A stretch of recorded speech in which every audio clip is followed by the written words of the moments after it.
All right, if YouTube can be believed, we are now 100% live, which is great. I'm just going to close this one page here because I left something open I did not want to leave open. Better. That's better. So here we are. We're going to play some Lamentations of the Flame Princess today, aren't we, guys? And we're here with the three best players in the world. We've got Jason, we've got Josh, who has brought Jeff Goldblum in as for some help, So he's got he's found religion, and Heinrich has found religion, and he worships Jeff Goldblum now. And we have this festively dressed doctor, which there we go. That's beautiful, But so Lee put that picture in today on Facebook, and I told him he wasn't allowed to play unless he wore that. So I required him to wear his Christmas gear today. So gonna do yeah, there you go. Personal, the PG-13 rating is already destroyed, but here we are. Well, and so we left off with our party. You guys have gotten into Berlin from the ruins of Edinburgh. You managed to take 3 people with you. You've taken Goddard, the man that used to run Claude's house. You've got Otto, a nice young man who was a conscript who's got a broken left arm, which the doctor mended. In a very kind and generous and painful manner, and so which is healing. And you've got Gretchen, a rather pretty young girl who seems to be a little hungry, but other than that seems to be quite capable. And Goddard's managed to secure a residence for you. From what you understand, the Swedish army is already in town. There's a lot of talk about attacking the Lithuanian, Polish-Lithuanian Commonwealth, which the Swedes are already at war at. But there's a lot of people blaming the current situation on Lithuanian black magic. Some people think that's true. Some people don't think that's true. But in any case, Mr. Otto Horst, a man of some repute, has been bending the Margrave's ear. That you've just learned from word on the street in the local pubs that's the case. And oddly enough, as we discussed prior to starting this broadcast, people that in Berlin kept on talking to the doctor and mentioning that it was good to see you again, which was odd. And just as you guys are moving into your new house, you see from quite a far distance away, just it's almost like a New York intersection, so you can't quite get each other's attention or whatever. But there's a swarm of people. It's daytime. It's just after Christmas. You notice somebody that looks just like the doctor, and then you realize. Next to him is this other guy, this older guy, and he looks a lot like Farmer Strauss, the guy that you stole horses from. Maybe about what the hell was that? Maybe about a month ago. Are those bells, Doctor? These are bells, yes. Oh God, that's great. And so you notice that was great punctuation. And not only that, then you realize you notice a couple other guys. You notice some guys kind of dressed up, rather badass looking with some Lutheran symbols on them, all in black. Looks pretty cool, but pretty stern and sinister. And then you realize this shorter man, and you look at his mannerisms, and that's Constable Bester, the guy that gave you all that trouble back in Potsdam. And so we faded off right there at that particular moment. And so just say that we've talked about this. We're going to say that time passes. You lose sight of this crew of people. It's just a moment. Whether or not you really wanted to gain their attention at that exact moment is really kind of up for grabs. So a few things have been happening since some time has passed here, and let's see what happens. We're going to say the time has moved on about a week or so. So it's about January. It's January 10th. The 12 days of Christmas are over. There's still a lot of activity in the town in terms of it's holding a lot of Swedish soldiers, a lot of conscripts, a lot of the Berlin, the German army is kind of Prussian army is kind of motivating a little bit, because there's talk that there's going to be a march on the Polish-Lithuanian border. Everybody kind of knew that was coming anyway, but this seems to have brought a lot more urgency to it. Whether or not Jürgen, you've been trying to get in touch with Otto Horst, you've known that it's been a bit tough. It doesn't seem like it's going to be impossible, but he's a man of some importance. He's spending a lot of time in the personal, the palace, if you will, of the Margrave. at this time. Looks like they're constantly in some kind of council and what have you. You've managed to catch glimpses of what you think might be the man a couple times, across, with several guards and whatnot in between. But he seems to be, an imposing figure and what have you. You have not seen hide nor hair of these four people since that time. You just have not bumped into them. The household itself has been actually running relatively well. Goddard seems to have not only, does he seem to be managing the house itself, but he's gotten some kind of side work, is doing some kind of legal or scribe stuff. You're not quite sure what he's doing, but he's doing an awful lot of writing. He's going to, another establishment. So it's some kind of accounting or bookkeeping. It seems like that's kind of his specialty and gig. So he's bringing a bit of income into the house. Likewise, young Gretchen she's been an admirable servant in the house as far as keeping things neat and tidy, but she has gone out and actually managed to find herself some extra work. It's doing some kind of cleaning, some kind of scullery maid type stuff.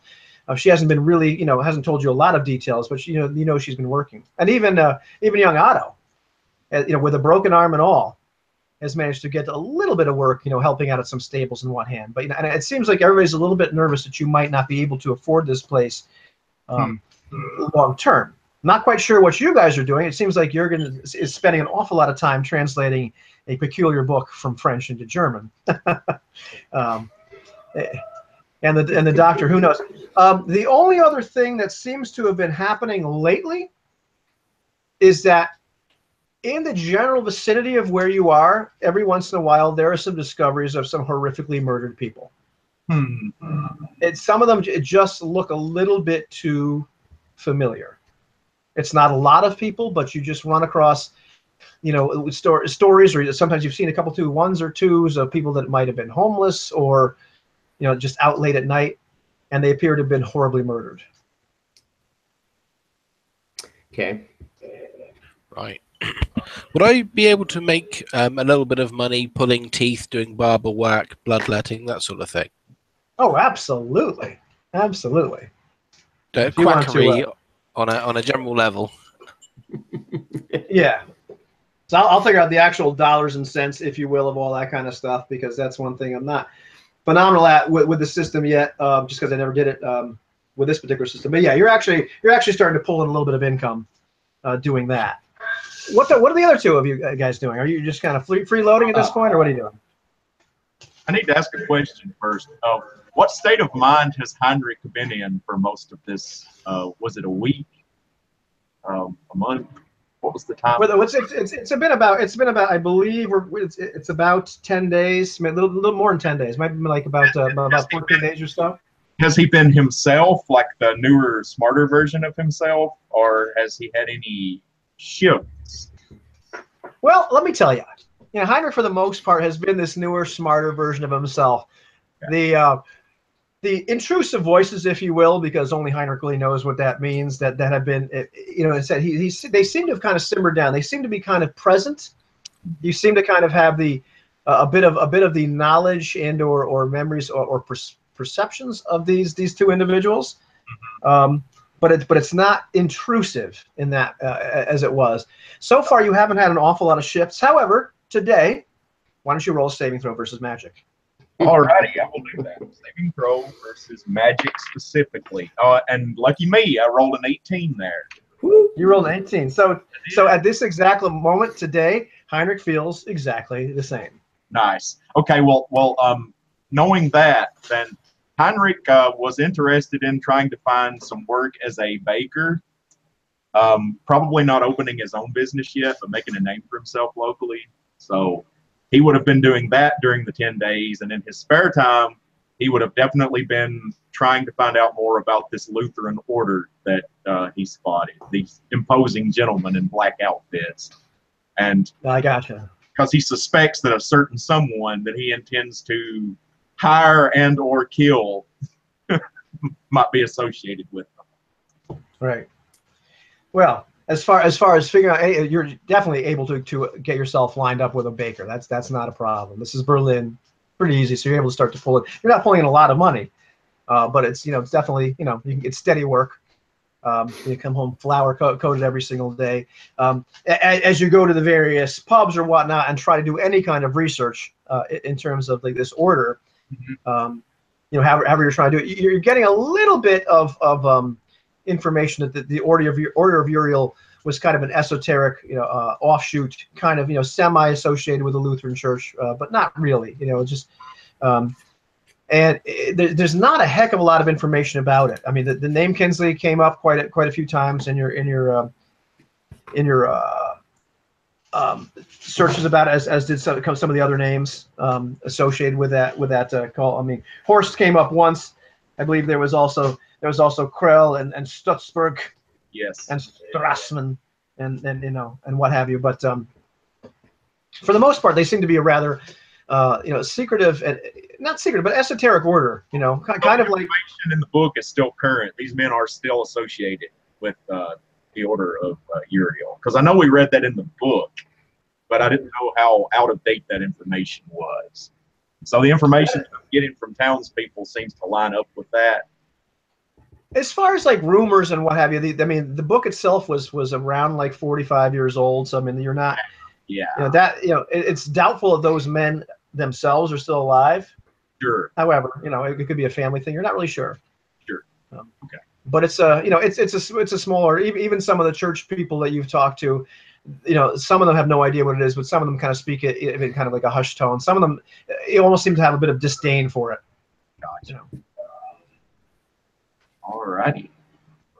Well, I would have conveyed the relevant information about Horst that I heard back to my good friend there, who I am starting to have second thoughts about now that I'm not as dumb. But I still trust him enough to pass along any information relevant to his interests. So Excellent. So, and that only leaves Jurgen. What has Jurgen been up to? Jurgen passes the nights translating the book for the Good Doctor, and every morning leaves what he has translated out in front of Hans's door. He is, when not stalking for Otto Horst in the streets himself during the day, he has hired with a gold piece street urchin kids to try to stalk for him or learn all the information he can on Horst and where Horst goes, if these kids are capable.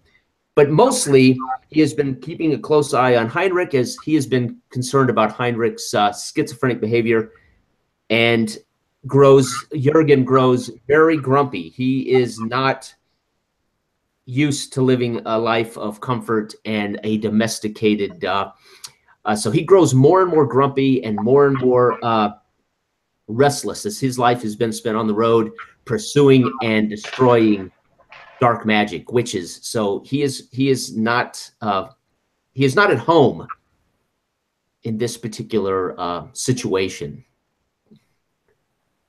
Ah, gotcha. That makes perfect sense. Well, let's handle these things one at a time. You know, as far as actually the hiring of these street urchins and going out and looking for Horst, that hasn't yielded an awful lot of results. I mean, you get a lot of what you kind of already heard from these young kids. You know, it sounds almost like they're embellishing it a little bit. You know, as they're, you know, really, you know, but you know, they kind of make him up almost larger than life. As you're talking to these kids, he's much taller than he really is, and you know, much more powerful. And you know, Can they give me like a logistics of whether there's a particular place he goes regularly? Does he, you know, visit any particular locations regularly? yeah, in that case, like he seems to stay around the area of the palace, if you will, itself. Okay. You know, there is a kind of like a upscale establishment that he kind of goes to. It's frequented by a lot of the soldiers and kind of upper echelon of both the Swedish and the German army, which have been managing to keep a relatively civil discourse with each other at this particular point. Okay. It is kind of a highbrow establishment at the end of the day. Would these kids have given me any rumors about the murders in our neighborhood? That, for the most part, you know, that you've gotten every single story under the book. You know, whether it's black magic, it's the devil, it's been werewolves. Okay. Some of them just seem absolutely freaked out. You know, Okay. and you suspect after one of them stopped coming back, that he might have been one of them, because they won't talk about Walter anymore. Walter. Yeah, they won't talk about Walter anymore. As far as the translation itself has been going, I'm going to ask you to roll me a saving throw versus magic. Okay. Yeah. 3. 3, excellent. You have translated these spells just absolutely perfectly, incredibly well. Yeah, perfectly. So let's take a look at the. So yeah, you've managed to translate at this point. With that many days, it's taken you a while because this is really labor intensive. These things, but you've actually been able to translate 2 of these what appear to be like horrific, incantations, which just make no sense to you, but you've been able to deliver 2 of those to the doctor. Okay. In German. And I'm trying to think if there's anything else. I mean, other than that, there's not too much. I don't think there's anything else I had. If I said 10 days, he probably would have tried to hawk some of that stuff that he's been carrying around, like a pawnbroker or some kind of appraiser for some of this nice loot that he has. Now I recall you had a couple rings, right? And you had a necklace. 2 rings hawked from a dead guy, gold chain, earrings with stones, and that's about the extent of the nice stuff. I believe I sold the necklace is probably the gold chain. So yeah, we'll call that the necklace. Yeah. Right, I gotcha. Okay, well, looking at all that, I could say, let's be fair here. Some of that stuff was gold and really good stuff. So we're going to say you got about we're saying for the whole thing you got about 150 silver pieces. Nice. All right. Cool. And I want you to know there, Josh, Goldblum is not looking. He is looking with some judgment upon you there. Well, he needs to understand that this is for the common good and for keeping a roof over our sorry heads. So I'm sure he will understand. You need to get one with Nick Nolte now on the other side, right? I will invest in this, sir. Fantastic. We have a little more rent money now. Yes. All righty. So, Doctor. I'm sorry. Go ahead. What were you going to ask first? I was just going to ask Hans, Lee, out of character, how much gold is in our coffers, Lee? I think you had all of it, right? No, I gave it to a responsible adult, I think, after I stared flitting it away. Did you get I think you were that responsible adult. Oh, my gosh. Don't tell me that. So we had close to 500 when we rented it, right? The house? Worth of gold? Oh, that's a lot. I thought we did. Yeah. That was of silver. It spent you. You had to give him like 8 gold to. That's right. That's right. My fault. Yep.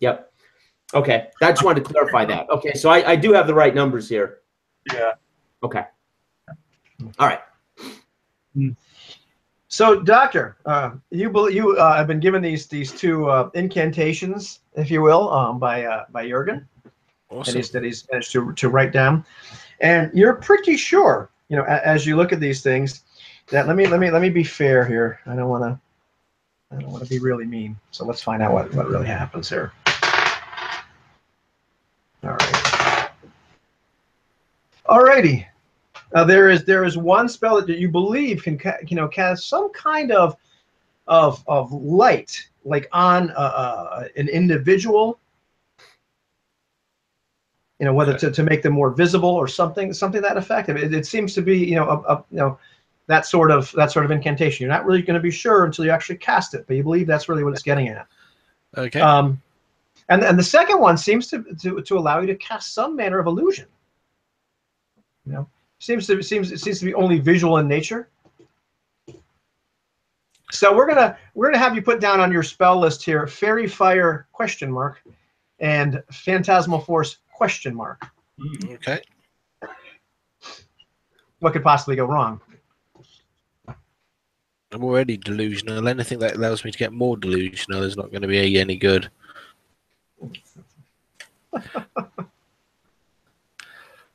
Yeah, but I'm going to spend my my nights kind of looking through these notes and things and just becoming increasingly insane as ever, and then my days focusing on the medical work to sort of just try and keep me grounded and focused.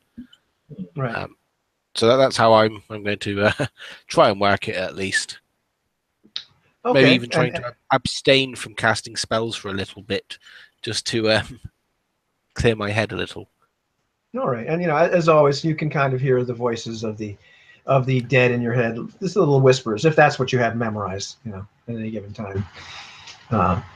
So that seems to not really abate, but some days there's more dead people in your neighborhood than others.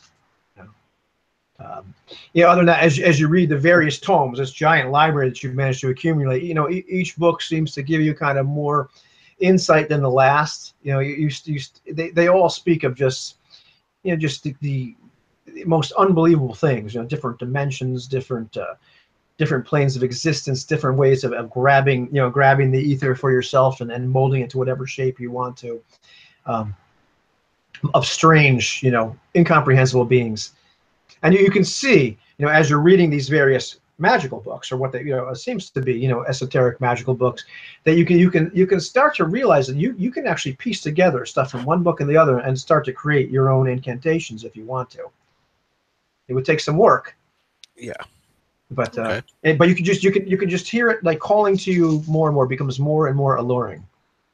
And then your medical books, while still interesting, just kind of leave you cold and disappointed, almost as if both those books, the information of those books, and just the cares of the world just don't seem quite as important.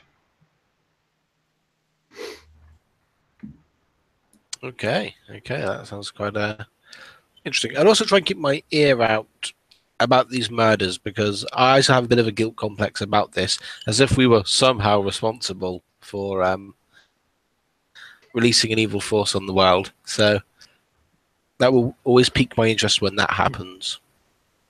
Yeah, they do seem somewhat familiar. You do recall hearing of some people that were just like had their mouths possibly wide open, leaking all sorts of black junk out of them, which instantly brought you flashbacks.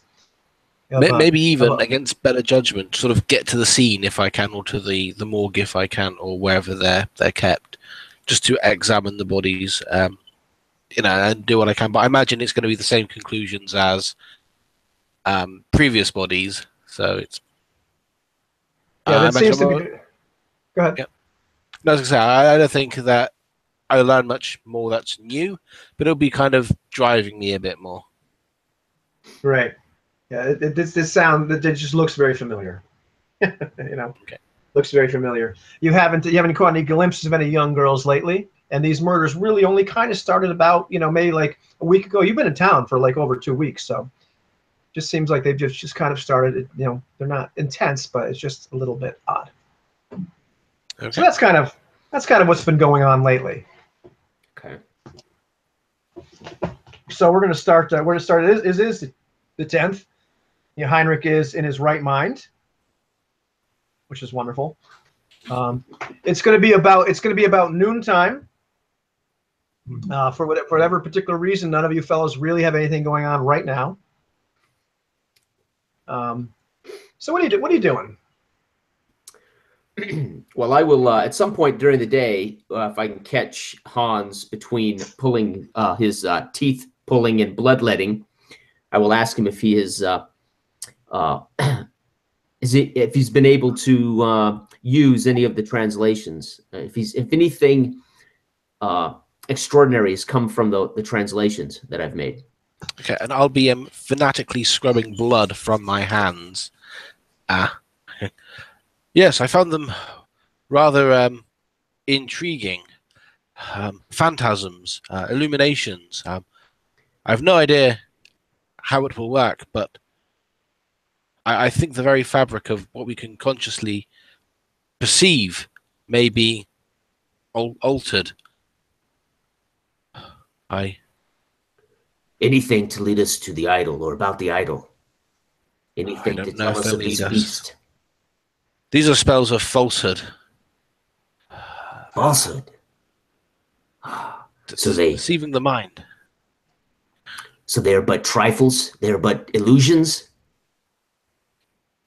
Maybe, but who can say what is illusion and what is real? Mm. There are worlds beyond our world. Arrogant. Mm. Yes. We need to find out more about this evil, this death that stalks us. Yes, yes. Do you not find it coincidental that death seems to follow us? No. We are harbingers towards death, and I think she is still with us somewhere out there. Have you seen her? Only in my dreams. I have not had visions of her. I have not seen her about, but I will keep an eye out. How about Heinrich? Have you noticed if Heinrich has been delusional? He seems to be more of himself, whatever version that is, or conversant. No, I don't like the new Heinrich at all. And forgive me for saying so, but I think this new Heinrich might also go hand in hand with these murders in our neighborhood. I liked the old Heinrich. Well, maybe we should put our minds to something, some task. There are many threads before us. These murders do disturb me. Yes. And Horst. I must talk to Horst. If I could just get him alone. So, a military man, I don't know how you'll accomplish that. Well, I will put good thought to it. Yes. At some point, I would like to talk to Otto about maybe if he could spend some time in a local tavern trying to befriend one of the Swedish foot soldiers, and maybe secure me a Swedish uniform at some point. That would be my goal. See if he cannot somehow procure from a friend in the Swedish army a uniform. Yeah. Garb. As it turns out, you guys are in the house at this point, right? Yes. Well, yeah. Converse. Well, wherever Hans would be doing his deeds. God only knows. God only knows. And so it turns out, as you mentioned, this Otto is actually in fact home. He's in between his gigs, and actually we could go down to Molly's right now. They have a great stew. A lot of the Swedish soldiers hang out over there. Why don't you come down? There's nothing to eat in here. Lead the way. All right. Heinrich, coming? Oh, sounds like a good trip to me. Lead the way, good friends. All right. So, while Gretchen and Goddard are out on their business, Otto starts to lead you out to Molly's, which is a fairly decent little pub. Really, better food than drink, but nice little warm, cozy place. It's a place you've been before, but So Otto's kind of just, as you're going, he's like, yeah, actually befriending a Swedish soldier, that's going to be easy. Although, not really fond of hanging out with them too much after they conscripted me, but getting a uniform, that's going to be tough. That's going to be really tough. I bet you could do it. And as he's kind of, kind of talking out loud to himself, you hear a cry from behind you. Kind of behind you to the right a little bit. Mm-hmm. There you are, you little son of a bitch! I'm gonna kill you! And you turn, you can see a man running towards you. And as he's running towards you, it's busy. It's afternoon time, and as he's running past people, you notice the people that he's running past, he's pushing them. Sometimes they stumble a little bit, like almost as if for a moment they lost control of their faculties, and then they get up and they're shaking their heads. They don't even fall to their feet or their knees or anything. They just kind of stumble, even if he's not touching them. And He's running, and you realize this is Farmer Strauss. Oh. And he's making this beeline right for the doctor. Mm. Ah. I will, doctor. Our doctor, or our image of the doctor somewhere. I mean, the guy with standing right next to you. The guy in the elf suit. Hans with us. Okay. Okay. Well, I will as instinctually as I am about, I will slide my shield off and position myself between the doctor and Strauss. It would be natural. Yeah. I'll Kind of have an a look. instinctual thing. Now, we could be reasonable gentlemen about this, good farmer. Maybe there's a misunderstanding? And he's I swear, you son of a bitch, I've been looking for you for 3 days. And he's getting closer, and his eyes get really wide. He's like, you! And he looks straight at Jurgen. So I knew you were behind this. Okay, gentlemen, this is one of those times where you roll for initiative. He's closing on you, and remember, we're going to use a system where if you're using a handheld weapon, it's D8. If it's a missile, it's D4. And if you're going to cast a spell, it is D12. Mm-hmm. And just let me know. Definitely melee. I've got a 3. D8 3. Okay. All right. And just a sort of miscellaneous action? Like, I'm not actually planning on doing much. Oh, a 6 would be miscellaneous action. Yeah. Okay. 3. I rolled got a 3. Okay. 8 on a D8. Ah, well, that would be great if this was high. Yeah. It is not, Hans. It's not. All right. All right. And anyhow, the good farmer has rolled a 1 in this particular case. So he does not get particularly close to you guys at about 30 feet away. He no longer speaking German, and is waving his hands around in some bizarre manner. But let us see what happens here. All right. Okie dokie. You guys can all roll saving throws versus magic. Yay. 7. 5. That is a 17. Ooh, nice. Nice. Okay. And let us see how Otto does at this particular point. Otto does not do so good. All right. What happens is this: as this man reaches about 20 feet away from you, all of a sudden, Heinrich, for a split second, you feel yourself as if you've been touched by Morpheus and the clouds of mist are going around your face, and you shake it off. In the meantime, everyone else is not so lucky, and Jurgen and the good doctor and Otto all just collapse in the street. Ooh. And at that point, it is your turn in initiative. Everybody else at our score is sleeping at the moment. You do not get to magic my friends to the ground and live, Farmer Strauss. You have antagonized us for some time now, for at least a second or two. Oh, I must put a stop to this before you hurt any more innocent people. So I run in and do the predictable thing.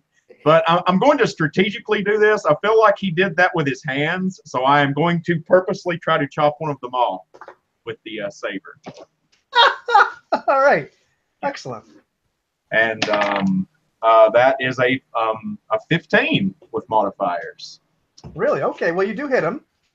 So go ahead and roll me a d8 and for some. That is a 7.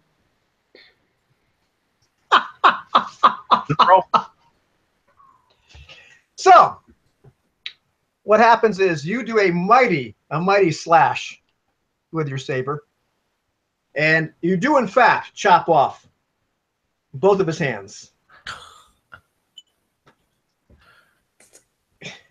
And he screams this like horrid scream falls to the ground. I mean, and just you realize as you chopped off both of those hands, you also like as the saber came down, you hit him like almost right above the groin, the inside of his thigh, and you realize he is bleeding out from both his wrists.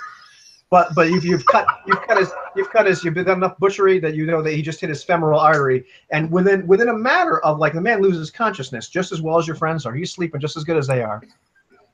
And the screams of the women and men around you, are you hear screams of witchcraft because people watch these people just drop to the ground. I have stopped the witch. It is okay. The evil and witch. Just people are backing away from you. You no longer have to be afraid, good friends. I, the son of the great baker, have disarmed this evil witch. A witch! You've killed a witch, said the man. I saw with my own eyes. He enchanted. He killed those 3 men, Absolutely. just like that. He must be the one behind all these shenanigans. But now he is on the ground. You believe you've killed the murderer? It is possible. And now people are coming up, and originally people were screaming, and now more and more people are coming up to you that look like they were people that the farmer had run past. That they were just kind of almost falling asleep themselves as he was running by them, and as he was pushing them out of the way, and it's been remarkable. While your friends are slumbering, it is gone in a matter of like about 90 seconds from people being ready to call the constables and screaming and ready to take you down as some crazed murderer to just the Heinrich the witch killer. And people, there's people are just more and more people are crowding around, and people are embellishing and telling the story more of how this man managed to kill 15 people with just with a wave of his hand. Yeah. And you managed to take him down. So there's quite the commotion going on around you. A great evil has been stopped, good friends. A great evil indeed. There is no telling how many people this man would have hurt with his dark incantations. My father always warned me against such things. I feel like I am closer to him, like almost as if he is over my shoulder. He was a stern man with thick spectacles and slicked back hair. And he would preach to me about the good Bible and against witches. And I feel that today I have fulfilled many of his moral obligations in his absence. And with Heinrich's 14 charisma, as the crowd grows, more and more people are stopping to listen, and it's obvious that you're just swaying this crowd. And constables are showing up at this point to see what has happened. Even a couple members of the clergy have come down, and there just seems to be this general consensus. My God, this man has just killed this witch, the man that was responsible, for all these horrid murders here. And this is what Jurgen and the good doctor and Otto wake up to. What the bloody hell? My friends. We were ensorcelled. Absolutely. An evil witch attacked. Where is he? Where is that warlock? I disarmed him, friends. He will no longer be harming people. Oh, I see. Into the corpse and the massive puddle of blood. So I assume he's dead by now. There's probably no plausible way that he's not. So yeah. I see you meant that rather literally. That is good work, Heinrich. That is good work, Heinrich. And as the two of you and Otto, slowly regain your feet, you all of a sudden hear like an older woman from kind of like the back, probably about 10, 15 people back of this big crowd going, by Christ himself, he raises the dead! He is truly a saint! And the murmurs go around the crowd, and next thing you know, people are talking about how not only has he killed a witch, but he's meant to resurrect his dead friends. God is good. God is good. My father always said that the Lord was good and he has raised my friends. I cannot take responsibility for this, my friends, for the Lord has worked through me today. Heinrich, what are you talking about? What are these people talking about? You fools, we were not dead. I'll lean in and whisper, I have killed a great witch and brought you back to life. Perhaps Horst will hear about it. So will everybody else. Ugh. Are there constables now around us? There are a few constables. There are a few soldiers. It seems like everybody and their brother has come out of the shadows because this is quite as the crowd has gotten bigger and bigger. It's obvious you're in a big city. People just don't know what's happening, so they all kind of mill around. Okay. And so at this point, you've got about in the small little it's not really a square, but on your way, there's this crowd of probably 200 or 300 people have gathered. Okay, I want to with focus, I want to scan all the faces of the crowd as much as I can. If I have to 360, looking if I recognize Bester or the other Hans, anybody I might recognize. I want to scan this crowd, seeing if I can see any of these friends of Strauss. Right. At this point, you scan the crowd. You're not 100% sure that you could have gotten everybody, but for the most part, you're like, yeah, you're really not picking out anybody. Okay. You're just picking out, various faces of some of awe or reverence or some of disbelief. But yeah, there, you don't see anybody. The closest thing you see is some what looks like members of the clergy talking to each other. Some of them look a little bit concerned. Okay. There's two appear to be like two men that appear to be like some clergy are like arguing with each other. Okay. And pointing. All right. Well, I will slide my shield back on my my back, and then I'm going to grab Otto and push him out. Try to work our way out of this crowd toward Molly's pub. Let's go, Otto. Let's get Hans, Heinrich. We should move. Oh yes. Yes. See if we can sneak away as best we can. We don't want to draw too much attention to ourselves.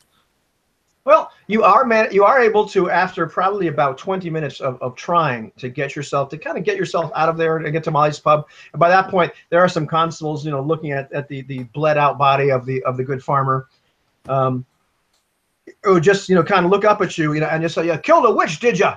Killed a murderer?" Oh yes. Oh, and one man even was like, "I'd like to shake your hand," and he shaking your hand. The other one's like, "Bert, what are you doing?" And he kind of yank. It's like, "Well, he's a hero," because apparently they have Cockney accents here in Bruin. But whatever, we'll go with it. Yeah, it's not an American accent, kid. I can do whatever I want. So, you managed to get to Molly's. The interesting is Molly's has never had a lunch crowd like this ever. Because apparently there's quite a few people that just followed to see what a hero eats for lunch. I'll kind of just take this all in, and after a while I'll just go, who'd like to buy the Witch Slayer a drink? Oh, and there was no shortage of people wanting to buy the Witch Slayer a drink. Well, I suppose it'd be rude if his traveling companions didn't partake as well. And so, Heinrich, as the adrenaline rush starts to come down as you start to drink, I need you to make me one more saving throw versus magic. Oh, nice. That is a 6. That is a 6. Okay, I need you to roll me a d12, please. A d12. Here we go. Your d12. That is a 6. That was a 6. Yes. Okay. Well, you just scrape by. You managed to, maintain your normal. Did I feel something working in there, like trying to turn around, or you do feel a little bit odd for a second, like you just kind of almost you feel like this cacophony of voices. You feel stupid, you feel smart, you feel, and then you just kind of shake it off. It must be lingering effects of the witch. Never mind, my friends. Bratwursts for everyone. Where's the bratwurst? Skull. Oh yes. Gesundheit. Good master. Well, this celebration is this is festivity, right? This is crowded and noisy, correct? Yeah. I want to pull Otto in close under my arm, whisper in his ear to find me the weakless looking, pathetic, most pathetic little Swedish soldier, and I want him to tell that soldier to meet me in the alley in the outside. Holy, Goldblum does not like what's going on. Okay, yeah. So let's see. We got a one-eyed Goldblum going on. So it's pretty easy for him to, like, he's able to pick you out a guy. We can. And I'm going to go out and get in the alley near this pub, around back or in the alley, and I'm going to wait for him to bring this pathetic young weakling of a soldier to me. Okay. Well, the pathetic young weakling of a soldier at the end of the day isn't too much weaker looking than Otto himself. But looks like a kind of a cable. He's a younger guy. It kind of looks like he's just almost like the downy fuzz of his first mustache really quite hasn't left his face, and he's still got the peach fuzz. Okay. So you're not really sure. You could. So as he comes into the alley, I'm going to fish out a gold piece, and I'm going to flip it a few times as he approaches me, catching it. What is your name, boy? My name is Johann. What can I do for you, sir? Johann, how would you like to earn this gold piece? Would I ever? Mm-hmm. What do I need to do? You're with that witch hunter, ain't you? Yes, I am. And how would you like to help our cause? There are more witches we must deal with. More witches? Yes, sir. That's horrible. What can we do? I will buy that uniform from you for a gold piece. A uniform? The one you're wearing. I will trade you my clothes and this gold piece for your uniform. Oh man, I don't know. And so let's see what he thinks. Okay. He is a little bit unsure. He's like, I don't know. I'm getting a lot of trouble. No, you tell them. You won't get in any trouble. Are you happy to be with the Swedish army? I'm not the happiest ever. I'd really rather be home on my father's farm, but it's for a good cause. Then take this gold, rent you a horse, and go to your father's farm. I can't just desert. They'll kill me. They won't find you. And so let's see. Let's give us one last. He's just really not buying it at this moment. He's not really looking super happy with this. So it's you and Otto and this young man. Mm-hmm. All right, out in the back. He said, I don't think I can do that, sir. Can you get me a uniform for this shiny gold piece? I get you a uniform. Yeah, I think I could get you a uniform. Just not this one now. I'd get in so much trouble. But yeah, I could. How soon do you think you can get me a uniform? Remember, it's for a good cause and a shiny gold piece. You will not earn this in 6 months in the Swedish army. No. I could probably get one. Might be able to get one now. They're all lunch, so. So he scampers off. But where do you want to meet you? Here. And meet me here, Johann. And I'll put the gold piece away. Good man, Otto. You did good. Go celebrate with Hans and Heinrich in the pub. I will wait here for Johann. So this young man actually managed to come back in about 20 minutes. He must have, ran his little butt off for that gold piece. Okay. So he come back, gets your uniform. It looks like he goes, I had to find one that was big enough for you, sir. You did well. That's an extra 10 silver pieces for you. Did anyone see you? Did anyone follow you? No one saw me. No. So I'll give him a gold piece, and I fish out another 5, 6, 7 silver and hand those to him. You've done good, Johann. You have helped the cause, and you have earned yourself some retirement pay. Keep your head down, boy, and do not speak of this to anyone. No one. No one. You will buy me a drink, sir? I will meet you inside. Yes, I will. So once he leaves the alley, I'm going to pack what I can of this uniform in my luggage or in my backpack. At least anything that would the pieces of the uniform that could be identified. I want in the backpack. The rest of it I may just have to carry over my shoulder or something like that. Oh, what's in your back now? Let's see. Water skin, manacles, lock. Wait, no, that was all lost with Farmer Strauss, wasn't it? I think Farmer Strauss got all that. No, no. Those are still there. So that's all I've got. Okay, now you're able to fit those in there. Okay. The boots are a little tough. You might have to wrap the boots up in something. Okay. I'll just put them on right now. I'll just kick off whatever boots I'm wearing now, part of my leather armor, and I'll slide these boots on if they fit. Yeah, looks like you got you a pretty good set of boots. You know. Okay. So you're just gonna carry your other boots then? No, I'm just gonna deposit them under some refuge here in the alley behind, garbage or whatever that there might be. I can hide them in. Okay, I gotcha. So, and then I will meet Johan and my friends in the bar and buy an ale for Johan, a dark ale, right? Yeah. Heinrich is leading everyone in a rousing rendition of a Prussian folk song. Let's hear it. He's singing. Well, I'll give you just a little. I'll give you just a little sample because the Goldblum is with me. He's singing this part here. Let's see. Yes. With affection and loyalty, I approach the throne, from which gently a father talks to me. And as the father is faithful to his son, as I will be faithful with him and falter not. And everyone else, they know the song. They're singing, they're drinking, they're having a good time. And Heinrich is starting to look a little bit inebriated. I don't know how much he's had, but it's clearly been several steins worth. So shocking. Okay. Heinrich, we need to use this fame to find the real cause of this maleficence. Yes, for the fatherland. You're not understanding me. You, as a now established witch slayer, yes, you need to talk to these cassocked fellows, and maybe find out what's really going on. Okay, really, yes. Good doctor is smart and has great ideas. We will. Yes.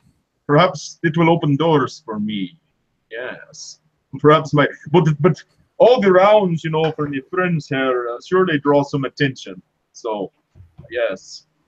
I think perhaps the cat's out of the bag, though. We've got to use this attention for good. Yes, good things will come our way soon, I feel, good doctor. Yeah, in my experience, it doesn't work like that.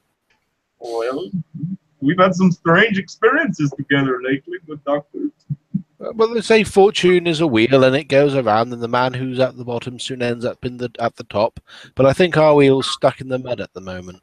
Well, what is your suggestion for my immediate course of action, good doctor? Immediately, it's drink more and fall unconscious at some point. But okay. After that, we need to talk to the church and these people. They'll be willing to talk to you about these horrible things now. They'll see you as a savior, a hero.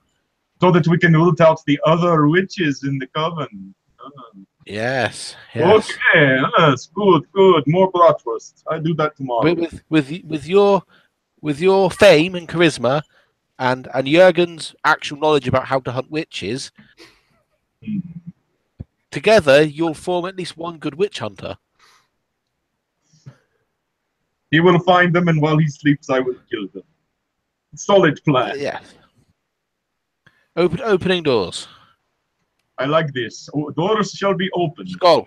Glasses shall be raised. We shall drink after every dead witch. I hope there's a lot of dead witches then. Oh, I certainly do too, doctor.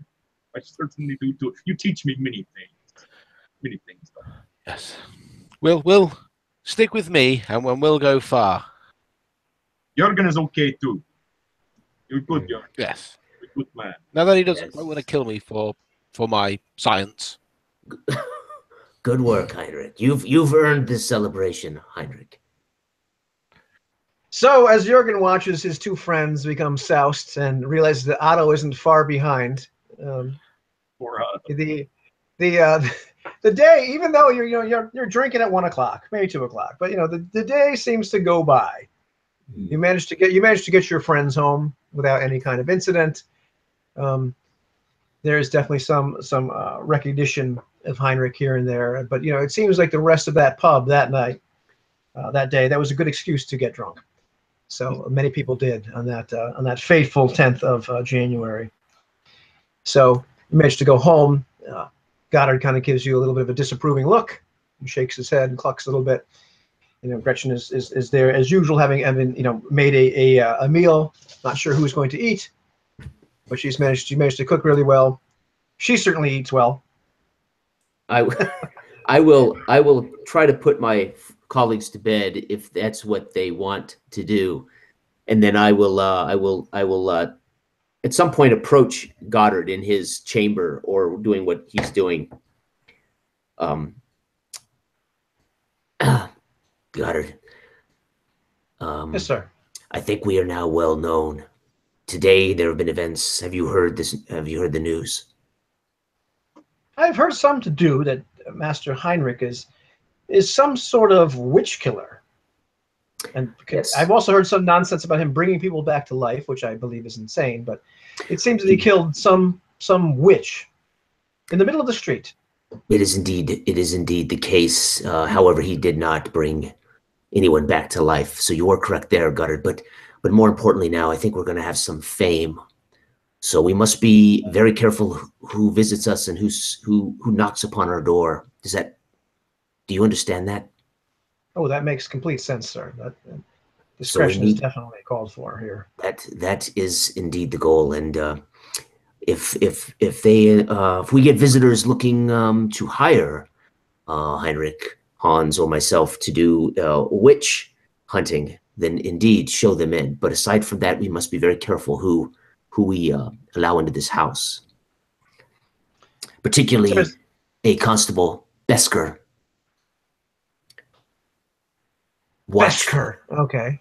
Yes. I will watch for them. We do not want a Besker coming around here. You run him off if he does. And let Gretchen and Otto in the morning know the same, please. I will do that, sir. And now I am going to retire. All right. Bester. It's Bester. I thought it was Besker. Okay. But before you retire, Goddard looks at you and says, "Sir, so is that how you're planning to make enough money to continue to live here? Because surely this is not going to, even with the three of us working. Well, the four with 5. I'm not sure what it is you've done for money yet, sir, but still, with all of us working, it's going to be difficult for us to afford this place. But if you were to hire yourself as witch hunters, yes, solve mysteries, make it known. But I am not for the domestic life, so I cannot promise you this will go for any extended period. We will stay and try as long as we can, but I am not.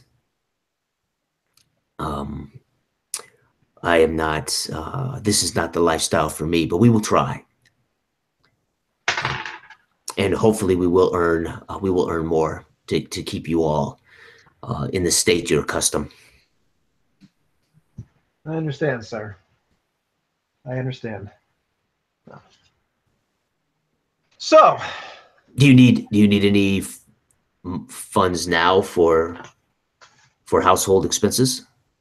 Oh no, I believe we're okay right now. I do have a few coins squirreled away myself as well, and we are bringing in some income in. I'm more concerned about the rent than anything else. I have 14 gold pieces to my name. Yeah. Do you need any of that? Not at this time, sir, but I would keep it safely locked away. We're going to be very frugal and very prudent if we're to maintain this household.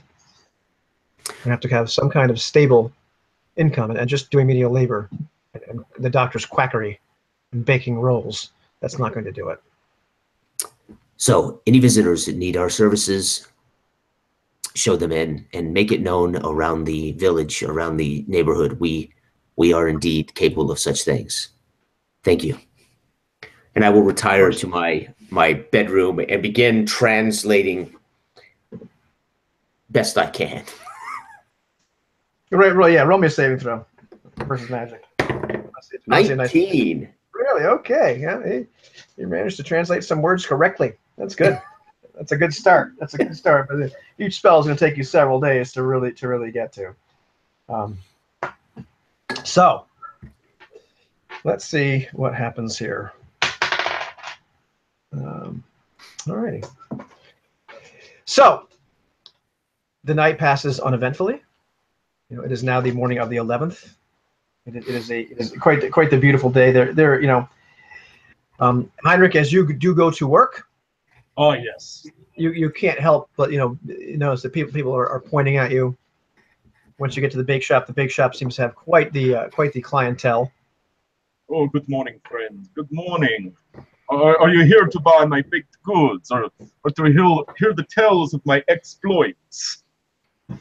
There are many people there to buy the baked goods. There are many people there that are there. It seems like simply to gawk at you. It seems like there are some people that are buying your baked goods, whatever you baked, because you can hear in the chatter between them that they feel like they might be somehow holy, or that they might be able to cure illness. Oh. Well, I will show you today's special. You heard of gingerbread house, yes? Like the one the witch had. Well, this is gingerbread house with gingerbread man Heinrich with his gingerbread sword, and on floor dead here is gingerbread witch, laying in raspberry jam. Oh, it is a specialty. It will cure your hunger. Please give me your money, good friends. And you sell a tremendous amount of the gingerbread houses. All you have. This is good. This is very good for business.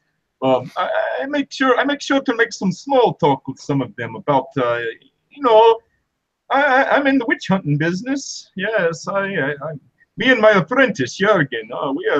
We are looking to find more witches and make this a witch-free town. And I may have more special baked goods, for the person that points me in the right direction. And as you're going through this, what are the other two doing right now during your day? I'm sleeping I would have went to bed late, so I would have slept late for the first time maybe in weeks. And then I will get this uniform out and try it on, make sure it fits well, feels comfortable, and then I will return it. I will return back to my armor, etc., and then I will approach Goddard if I can catch him before he leaves, and make sure he's spoken to Otto and Gretchen about our little conversation last night. Yeah, Otto. You're talking to Otto. He mentions that he did in fact talk to them a little bit about keeping people out of here. He said, to be honest, sir, I decided that I would keep the solicitation to myself. This is something that has to be handled with some delicacy. One simply can't go out and hire a crier and post signs that you're a witch hunter for hire. There has to be a certain amount of discretion involved with this. So, and the two of them, while Otto is a very nice man and Gretchen is certainly pretty, neither of them, I don't believe, would really be, capable of using the level of discretion and being circumspect as we might need in these matters. Good, Goddard. And I put a hand on his shoulder, look him in the eye. Yes, Goddard. Very good. Very good. You are an asset to this house and to our little group. All righty. So at that point, he goes out, and the good doctor? So I'll also be doing quackery and bloodletting, but I'll be using Heinrich's newfound fame as a kind of conversation starter. So when I'm seeing to people, using that to sort of open a few doorways, and maybe they get them to talk to things they might not normally talk about strange things they've seen, and just sort of get a feel for. I think God-fearing people wouldn't normally talk about this, but using Heinrich's fame as a bit of an excuse, get the lowdown on what strange or supernatural things these people think are going on in their town. I'll have to, of course, sift through folklore and rumor for actually real nuggets of gold, but right, and you do get quite a bit of folklore and rumor, from the people. But as you're doing your quackery and bloodletting and teeth pulling and whatever else is you're doing through the day, you hear many people talking about the fact that maybe that was what all the murders were about, and But one man says, isn't it strange? There were 2 other people last night. Do you think there could be more witches? So they found 2 bodies not so far from Molly's, just cut in half. Really? Horrible. Well, Heinrich may be legendary, but he is but one man. But maybe if we knew more about these gruesome murders, he, with a little bit of our help, may be able to put an end to this evil.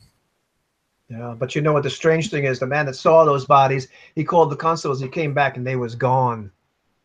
Really? Do you know who the people were? Ah, just one street urchin, and then some man, like, might have been. I think he's a peddler, shoe peddler, or whatnot. Very odd. Peddler and shoe peddler. Well, I'll certainly relay this to Heinrich when he's out of his contemplations. And well, I'll tell you, you don't have the time to do that at this exact moment, because at the bake shop, around that time, you know, as time's been going on, as you've been selling all your gingerbread, the door opens, as it has many times a day, with a jingle of the bells. Man, I'm sorry, with a jingle of the bell. I said the door opens. There, with a jingle. customer. Jingle of the bell. And two men walk in, all dressed kind of in black, like that. They're prepared for like some kind of war or what have you, with muskets. They got their muskets right with them. They've got some long daggers in their belt. Oh. And they look and say, "You're Heinrich the witch killer, aren't you?"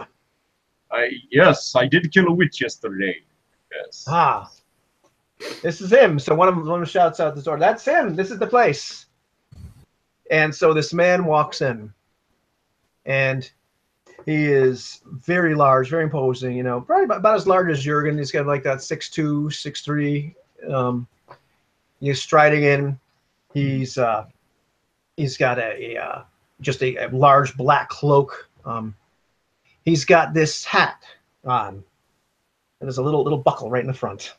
And he walks in, and he has like an possibly almost like a deep melodic voice, and his left eye twitches just a little.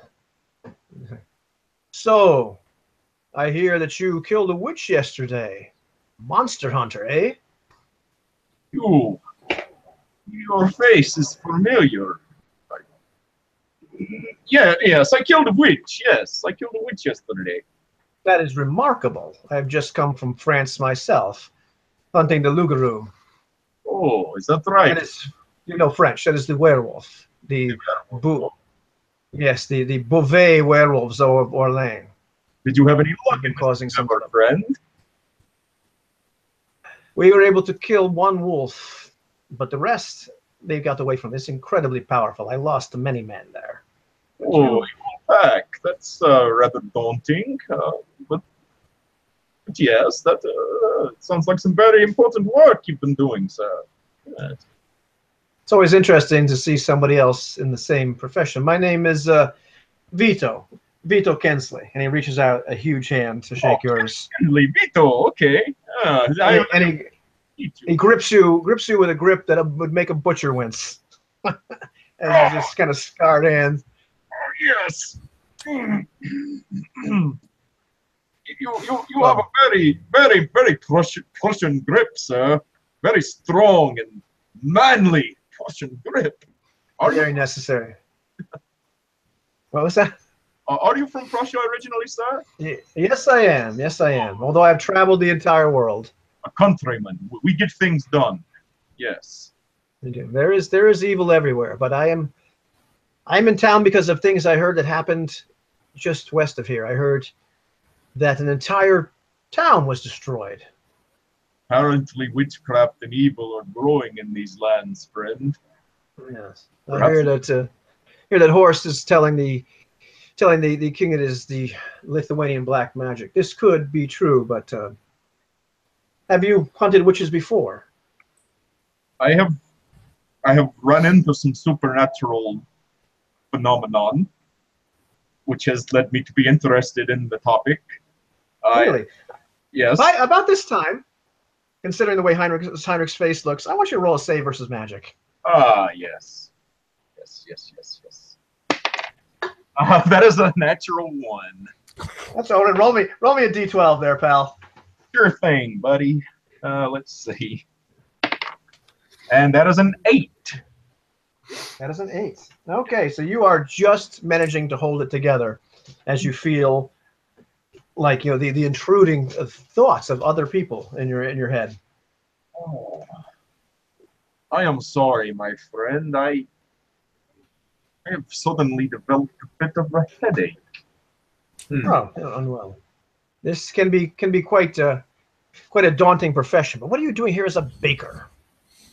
Well, as you know, many in our trade, we have to put up a front. You know, we have to have a public identity. You appear to be openly practicing your craft, but I'm a more covert nature, you might say. The Order of Uriel is unafraid.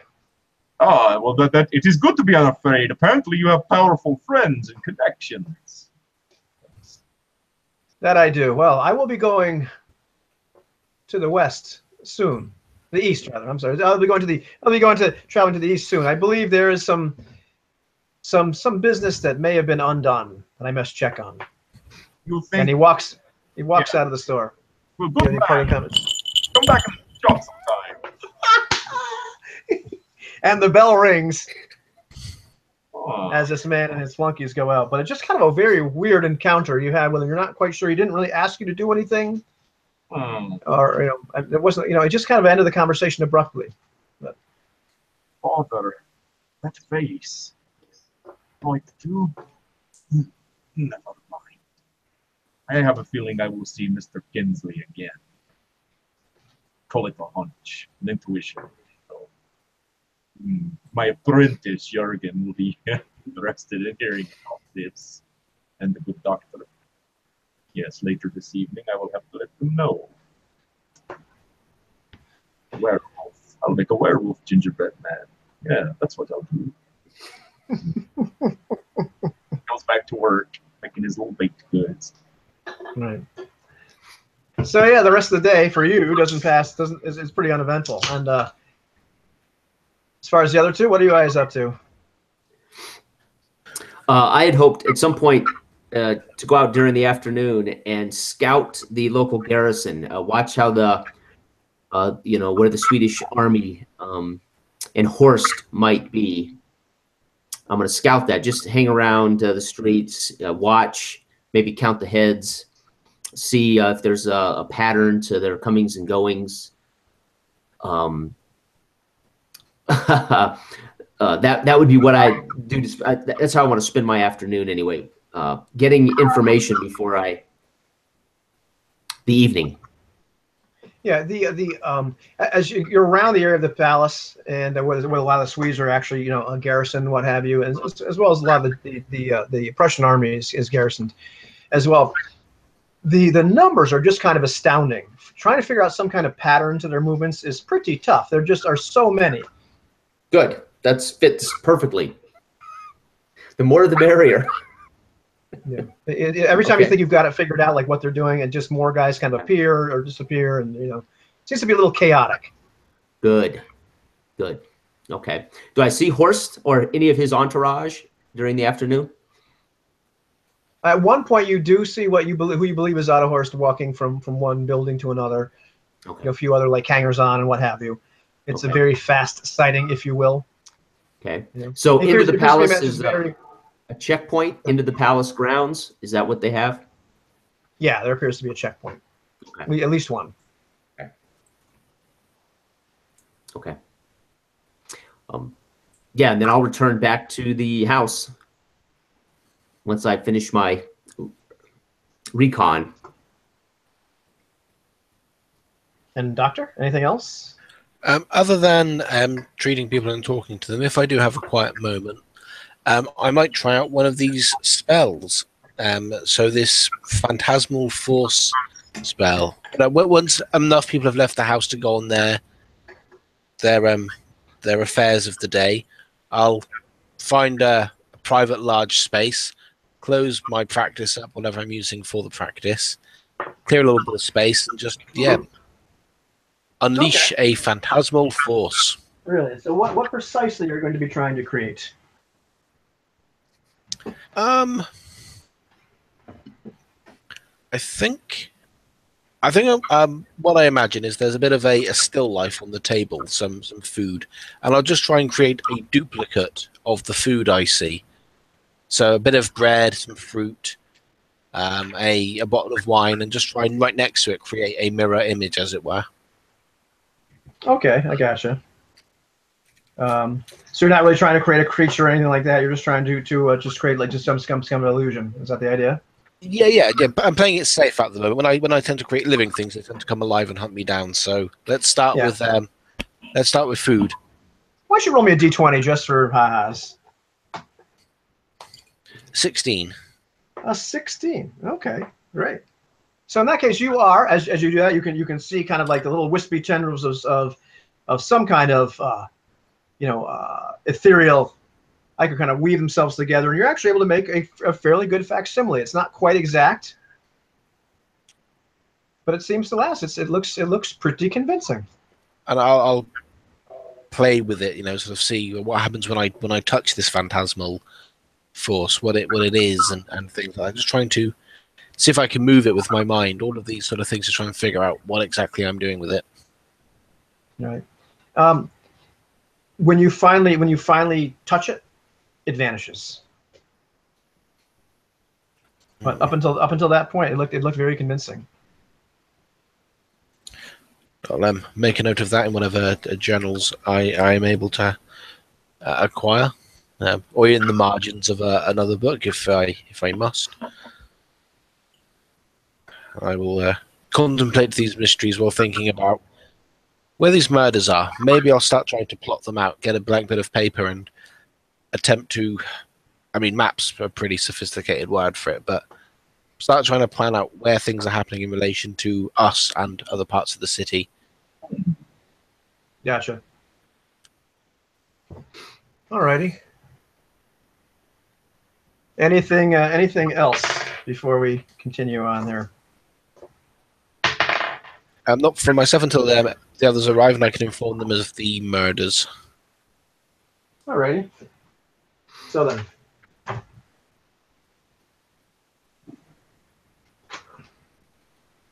When other guys are coming home? Is that the idea? Mm-hmm. Yeah. Okay. And I'll wait until we're all together. Gentlemen, I have a plan that I would like to share with you.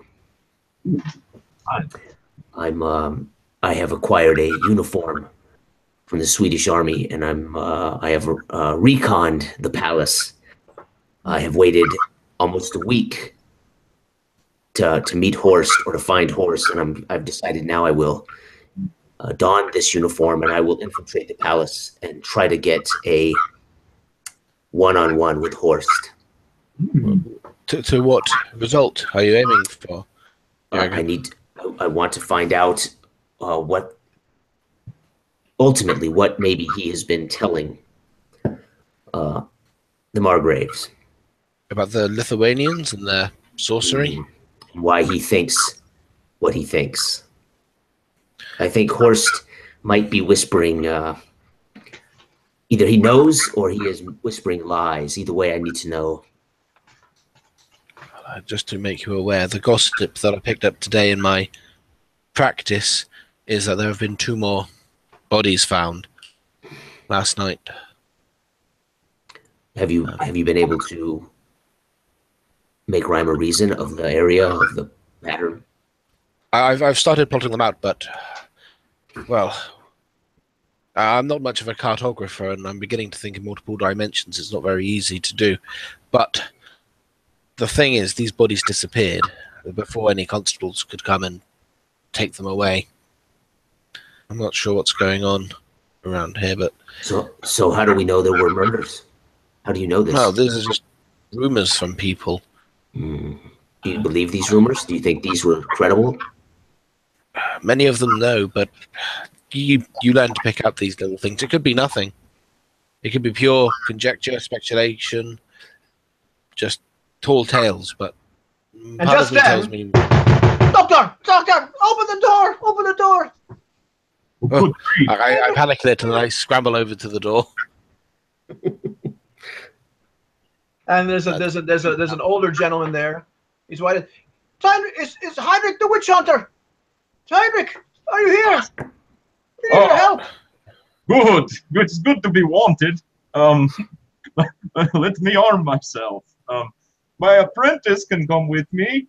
The tools of the devil himself are out there. We need your help. Oh, good. I needed something to do. He's grabbing you, pleading with you. Please, So you're our only help. I step in between him and Heinrich and pull him aside. Calm now, man. Where? Take us. Lead us where you need us. And he starts running back there. He goes, all you got to do is follow the screams, and you can hear in the distance Okay. some screaming. And at this I point, will check my I axe. take a quick break. Okay. I take a quick break while I hear these screaming. It's always a great time. That's a great segue. Where is she?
Let's see what happens. It's just me and Jeff. I saw a face for a second. I thought, oh, at least there's one person there. There's freaking Jeff Goldblum. Looks like a cat's about to destroy Goldblum. And not sure why he's dancing, but it's freaking me the hell out. Oh, there we go. I just scared the shit out of my cat. That's awesome. Well, he's scared the hell out of me because I walked back in and I was, oh, at least there's one person there. The people could be watching. I realized, and I'm like, it's just Jeff. That's great. And then I see him undulating, and then I'm freaking out at that point. It was me all along. I'm the doctor. Oh my gosh. Pay no attention. Pay no attention to the man on the curtain. I don't know if you heard, but I had the Jeff Goldblum soundbite playing while Which was that? I don't know if I heard that. the laugh from Jurassic Park. I had that playing on loop while I was out of the room. I felt it was appropriate. So That's fantastic. That's perfect. good times. All right. That was very interesting already. I really enjoyed that unexpected instant kill. Yeah, That that game. That was great. That was fantastic. Perfect. You know, improv. Strauss, Yeah. from the very beginning, Yeah. Strauss has made me very, from literally the first 2 minutes of the game session on the first session, I have not liked Strauss. So I'm happy to see the end of Strauss. All right. Okay. Well, we've got our Mary Bells back. That was yeah. Let's go back. So here we are. You've got the screams. He's telling you to follow the screams at this point. They seem to be quite adamant that they need your help. I'm going to start And loading my pistol as we're going. So tear off one of the apostles and start loading. Yes. There may be injured people here, Doctor. I need you with me. And I need to look after Right. myself. So, as Jangle Bells is taking care of that. There we go. so as Heinrich, I need you to make a saving throw. Versus. Just a magic saving throw. Yeah. Oh, that is a 5. Okay, give me a D12 roll again. That is a 4. That is a 4. That is a 4. Okay. All right. There you go. So as you're walking out, following this man, you start to feel like this kind of in different memories start to come over of you, and you start to all of a sudden this personality. Your personality is still there, but it's like half and half mingled with this personality and these memories of this man Manfred Stoltzfus. And you realize Manfred was a man that lived in the little village of Levenwald, a rather rich man. That you remember Manfred. You have distinct memories of buying this pocket watch. And you have distinct the memories of being so glad that these men came into town, and that you might be able to escape the village finally. Oh, this is and you start to recall the peace and tranquility as you and your kind were able to stay here on this plain and prey upon the cattle that were there. And then you start to remember the rage you had as members of them, the cattle just rose up against you and trapped you. And then you start to have this just feeling. But you have all these memories of this man, or what might be a man, coming back to you. Against us. And it's mixed with Heinrich, right? Like Heinrich's there. So yeah, Heinrich's there, but it's you're kind of struggling to keep control. Everything all right there, Heinrich? Can you focus? Focus on us. There's danger out there. I need all of your faculties here. Come on, man. What's wrong with him? What's wrong with him? He's gotta help us. The man's frantically pointing. I put a hand on the man's back and I usher him toward the screams. That is none of our concern. Hans, maybe you should take Heinrich home. Take control of the cattle. Heinrich, should we go home? I'm gonna keep moving the man toward the screams. All right. And as you move the man to scream, so Doctor, are you following, or Heinrich, are you following? What are you guys doing? Heinrich, make a decision now. You can't just stay here. Are we going towards the screams, or do I have to take you home and administer something to you? You must go, obviously, towards the screams. Yes, well, mine's here. Let's focus on what we're doing. Screams are where the fun happens. So as you go ahead. No, I got nothing. as you trundle behind this man. Go ahead. Start following nervously. Alrighty.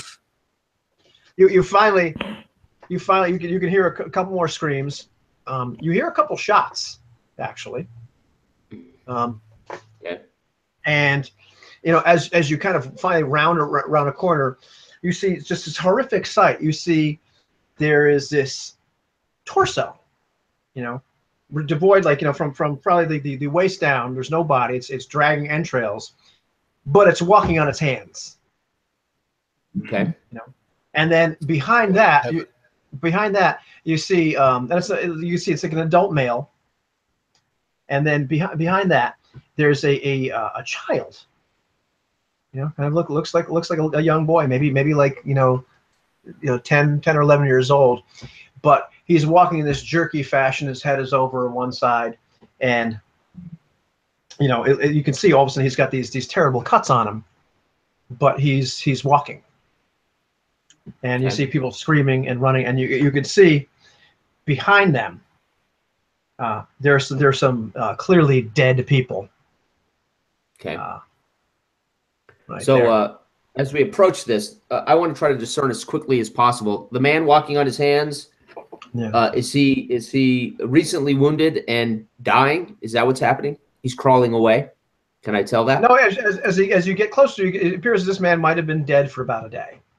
Okay, so whatever so then I would recognize them as maybe undead creatures. They certainly look that way.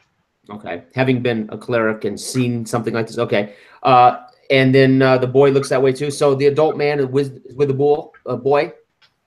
Yeah. Okay, Yeah. now what's he look like? The adult man. That's with the boy.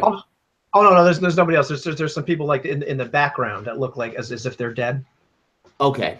There's only these two. But as you get there, as these people are kind of there, these things are kind of sauntering in your general direction. You know, Mm-hmm. they don't. You can all of a sudden you see behind, like where it looks like there's a couple bodies of people that have been mutilated. At that point, you see these flashes of light, and you know there were some other people scattered around that area. People like running over to where the bodies were. There were a couple men with pistols, and all of a sudden this whole area like floods with light. You see two things that happen. One is that like one of these people that seem to be recently dead just stands right up. This woman, you know, just looks like she's just been mangled. Half of her face looks like it has been torn or chewed off. Just stands bolt upright and begins walking. The other thing is all this whole flashing of light seems to coalesce around various people, and they start screaming in pain and agony, and most of them just fall right down. They don't appear hurt or anything, but they just scream in absolute agony and fall down. They drop their weapons or whatever it is they're holding, and just fall down to the ground. Okay. And the last thing that you hear, and it's kind of almost very faintly in the background, is, "Oh bugger! Oh dear! Oh dear!" I'm gonna grab this the gentleman that come and retrieved us, and I'm gonna pull him to me and say, "You need to run now," and tell him to go. Kind of push him like this. The opposite way. Yeah, you need to go now, and kind of push him away. And I'll draw my axe, pull my shield about, and I'm gonna look for the bugger all, the gentleman or the person that might have said that. I'm gonna look about for him. Okie dokie. It's possible the voice came from the shadows quite a distance away, and as you're looking, you see another body start to rise up. Mm-hmm. Are they just walking around aimlessly? Or are they looking for something? The two that are closest to you, the young boy and the half a man, are starting to approach you rather aggressively. They seem to have caught sight of you. Okay. The woman that stood up is looking around, and she sees she's some distance away, but she's now lumbering towards you. Okay. And the other one that's just standing up really just hasn't focused on anything yet. Okay. I'm gonna bang on my shield with my axe and try to draw them toward me as I back away down the street. And I'm gonna yell to Hans and Heinrich, find the one responsible for this. And I'm going to try to draw these undead toward me as I walk backward away.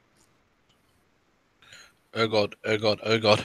It's the day of judgment. This is madness. This is the dead. The dead are coming for us. This is, and I level my pistol at one of the ones just coming towards me, and I'm like, with my hands shaking. What madness is this? This is sorcery gone awry or something. So, what are we doing at this point? The two closest to you seem to be attracted by Jurgen. The woman is a little bit farther away at this point. But you definitely seem to be getting their attention. Find the cause. Find the cause. Yes. And I focus myself on that, and I start trying to sneak, for want of a better term, but kind of give them a wide enough berth that I can go around as Jurgen's drawing their attention, and try and get further into the source and see what's going on. Yeah, assuming that you have Speak the Dead memorized, unless you don't. Well, I've used the Phantasmal Force thing today, but Speak with Dead is kind of like my default spell, so I'll always have that memorized until Hans figures out how it all works. So that's kind of like a safety crutch, I suppose you want to call it. Well, It's so okay, so yeah. Just the merciful thing is as you start to pass these animated corpses, you hear absolutely nothing. It's like blessed silence. As you get closer to the people that seem to have been recently killed, especially those you're not sure if they're dead, but the onlookers that just all seem to just fall to the ground. You hear more, just the agony, just kind of the sounds of agony and surprise and shock. Just little snippets of thought. I'll be clutching my head and just going, shut up, shut up, shut up, shut up, shut up. Focus, focus, focus, shut up. And how about our good witch hunter? Does the Manfred part of my personality recognize any of the supernatural things that are going on here? Does it seem familiar to him? It seems like home. Then he kind of chuckles softly to himself. Do you understand the actual formulas or whatever is going on? No, but it just seems more right. The voice. It seems like these are the kind of things that should be happening. The apparent source of this, did that sound familiar to the Manfred part of me, or to the Heinrich part of me? Because the oh dear thing does ring a bell. Well, as a matter of fact, it does sound a little bit familiar to the Heinrich part of you. It certainly sounds an awful lot like the Good Doctor. Oh, to the Manfred part of you. Yeah. It sounds an awful a lot like that fellow that sold you the watch. But then again, so does the fellow next to you. So it's a little confusing. The prey that escaped in two places. I will observe for the time being. See which way this tide rolls in. But I have the musket at the ready, in case one of these abominations dares to approach me. All righty. So at this point, let's just take a look and see who they're really that interested in. And it looks like for the most part, our undead are focusing more on Jurgen. He seems to be making enough of a cacophony about this, but they are getting to the point where they're starting to get rather close. You're having to choose whether you're going to run or start to defend yourself. I'm going to go into a full defense. Attack bonus -4, AC +2. All right. Okay. Right? Or is that parry? Okay. I don't know. That would be a defensive, I believe. Let me just double check my. Yeah, parry's AC +4. That would be my goal. Yeah. Right. I mean, I want that AC bonus. That's what I'm looking for. So you're looking to not parry with as a fighter is +4. You're not making any attacks at all, but you are defending yourself. Correct. That's what I want to do. Right. Okay. All right. And my goal is really not to attack at all. It's just defend every blow. Or parry every blow. Excuse me. I gotcha. And at this point with your armor class, the young street urchin and the half a man are already starting to try to grab and bite you, but they are unsuccessful at this point. Okay. It won't be long before the woman and the other guy are going to show up at your side as well. So. Okay. Now I can't attack, right? I'm parrying. That's correct. If you decide to go defensive, then you get a -4 to your attack bonus, and you get a I'm going +2 to stay in straight parry on every attack, and try to keep making noise and just parry every blow I can. Okay. Yeah. I got you. Maybe retreating a step at a time, trying to keep drawing them away from the initial where this started. Okay. And I would say like the alleyway, it would seem that you're going to have to retreat into. It's going to keep them from. It's going to be tough for them to all hit you at one time, but they're all trying to. They're all interested in you at this point. Sure, of course, yeah. Okay. Okay. So, Hans, as you head towards the sound. Yep. You hear one more time. Oh dear. Oh dear. Let's see what happens here at this exact moment. Well, you actually see for just a moment, you see what looks like a duplicate of yourself, except it doesn't quite look like you exactly. Okay. You notice that it's a little twitchy, and you notice that you're not sure what's sprouting out of its midsection, but it looks like there's something something waving around that shouldn't quite be there. And the ears look a little bit misshapen, and you just at the same time he's got this book in his hand, and he's get the last syllable of whatever off, and he just blinks out of existence. You can't see him anymore. I'll yell, "Where are you? Come out of wherever you are. You're not me. I made you. I created you." And you hear like footsteps running away, and then they stop. And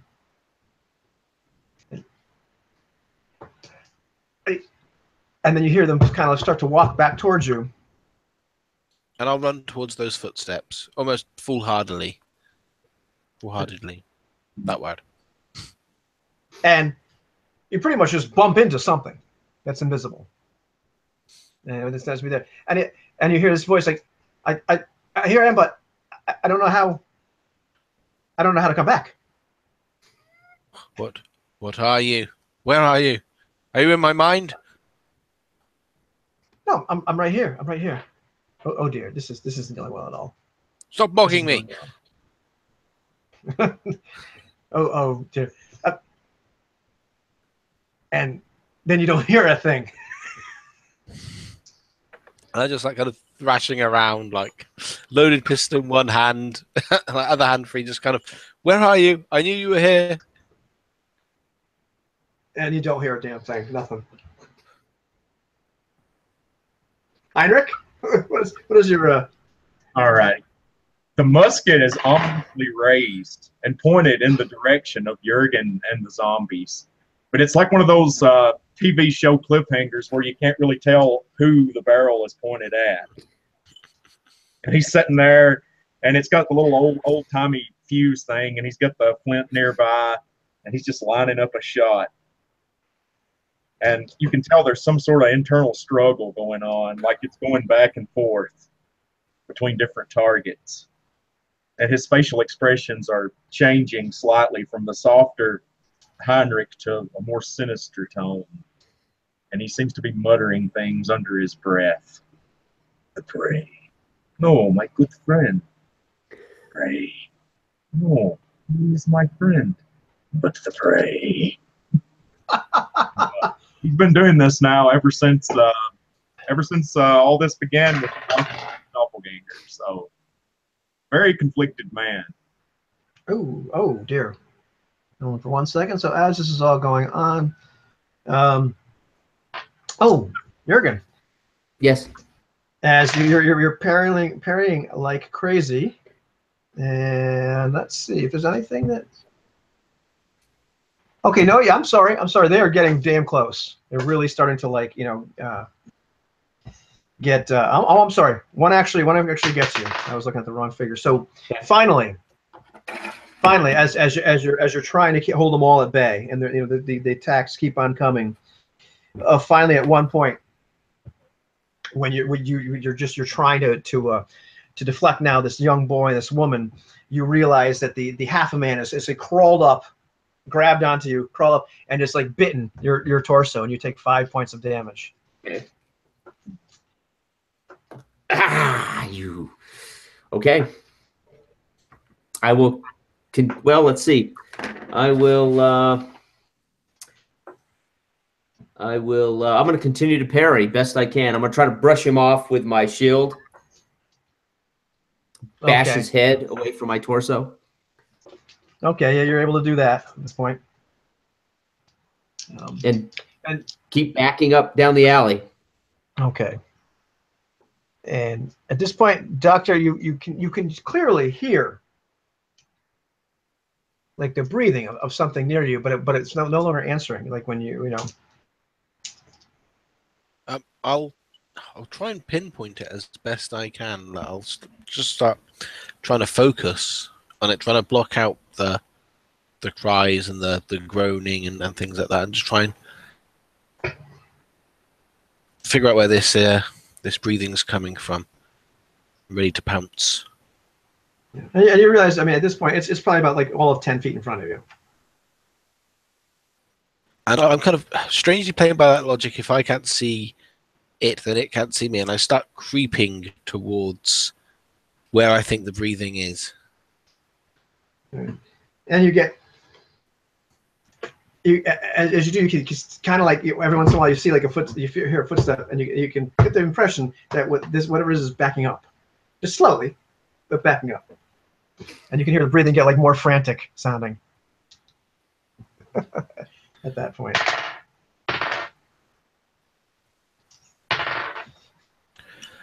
What I'll attempt to do is pull my coat off and kind of throw it in the direction where I think it is. So I'll give myself a bit more coverage. So I'll sort of try and guess as best I can where the sound's coming from, and then I'll throw my coat in that direction to try and hopefully make it hit something solid. Right. And you manage to do that for a second. It hangs in midair, and then it flaps around like crazy. It's almost as if it's on top of something. Dive on it, like oh dear, oh dear. I'll dive on my coat. I'll attack. All right. So what I need you to do here is we're going to make an opposed D20 roll. We're not going to add any modifiers because they're going to be identical. So we're going to make an opposed D20 roll here. Most feeble fight in history is 2. Okay, go ahead. I rolled a 12. You did okay. Well, he did this rolled an 8. So tell me exactly what happens. So at the moment, I'm more wrestling the coat than what's beneath it, and I'm trying to sort of wrap the coat around it more and somehow wrestle it to the ground. Although I imagine it's more me being sort of dragged along a little bit and more tripping it up than actually using strength to bring it down. Right. Yeah, it's remarkable. I mean, it's a shame nobody was there to watch it. As you're doing that but yeah, over time you're able to get this coat around them, and it just kind of down, and you just oh dear, oh dear, oh this is oh dear, oh bugger. In the meantime, the zombies are still pawing at Jurgen. Jurgen, you're running out of alleyway at this point. You're gonna have to make a decision about what you're doing. Sure. There's no exit from the alley. There seems to be. You seem to be like you can get. There's like a small little narrow exit out the other way. I will at that point attempt to once I can get to that space, I will attempt to run and evade. But I don't want to stop the pairing. The +4 AC is worth more to me than trying to kill these things. All right. Now you are actually able to you're a lot faster than they are when you're actually really running. Sure. So you're able to kind of give like a parting parry, and they're trying to get you. But at this point, they are now starting to emerge out the other side. They're slowly kind of coming after you. Okay. So I will. And Heinrich, get out of the range. Heinrich is okay. The prey. Prey escapes. But he is my friend. He is good friend. He is not prey. The prey escapes. Good friend. But if I look through these eyes and watch these people, I can observe the prey, find out about where I am. So I will fade into the background for now and watch. Good doctor! No, Jurgen, my apprentice! I am coming to help you, friend! And he runs forth with the musket, and he tries to line up a good shot at the likeliest target, which I assume would be the standing adult zombie. Yeah, you could definitely draw a beat on that one. I'm going to say that you have a good aim, so you've been there, so you have the +4 bonus to that, so you can get quite a good roll. And takes aim. So how's this going to work? Like normal? Normal? Yeah, give me your normal roll. That is a 2. That is a 2. So even with +2 for your attack bonus and +4, yeah. That'd be a 4. Okay, yeah. So yeah, the musket ball, just goes right past this zombie's head, and you can see the bricks in the alleyway wall, fly as the musket ball slams it. But you did get their attention. Hmm. Oh, And so a couple of them turn around like, ah! exactly as intended. A tactic by the great witch hunter. Right. And so, Doctor. Once I've somehow wrestled this thing either to the ground or just to somewhere where I'm comfortable, I just start wailing on it with my feeble fists, trying to make sense of the madness. Oh, good heavens! Stop! Good heavens! Oh, please! Oh dear! Show yourself. Oh, I don't know how. I think it ends soon. I don't know how. You're a mockery of God and nature. I shouldn't have created you. Oh no! Don't talk like that, please. You're naught but ice and snow. You're a fabrication. That's all. If you cut me, do I not bleed? Let's find out. And I start fumbling for my knife. Oh please, no! Good God, no! And so, Jurgen, what are you up to at this point?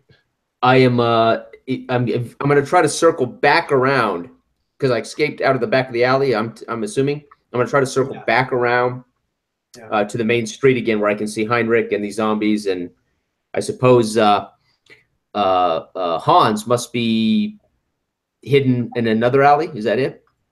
Kind of. He's a little bit further. Yeah, it's kind of like there's been a space like a street or whatever. So yeah, you're a good distance away, not a tremendous amount, but you can't really see each other in this kind of light. Okay, so that's my goal: is to come around, find Heinrich, assess the situation from the street. At that point, gotcha. Your assessment is as follows: the two initial ones that you had to deal with, the small child and the half a man, they're rather slow. You start to realize now that the other two, which were interested in Heinrich, as he made that shot, they're not slow. So this man and this woman are really kind of hightailing it towards him. So the situation at this point is you've got these two kind of slow, crippled zombies. That's horrible. Coming after you, and in the meantime, you've got these two relatively fresh adult zombies kind of running towards Heinrich with almost like adult like normal speed. So I'm going to charge up the street into the foray with Heinrich against these two able-bodied zombies.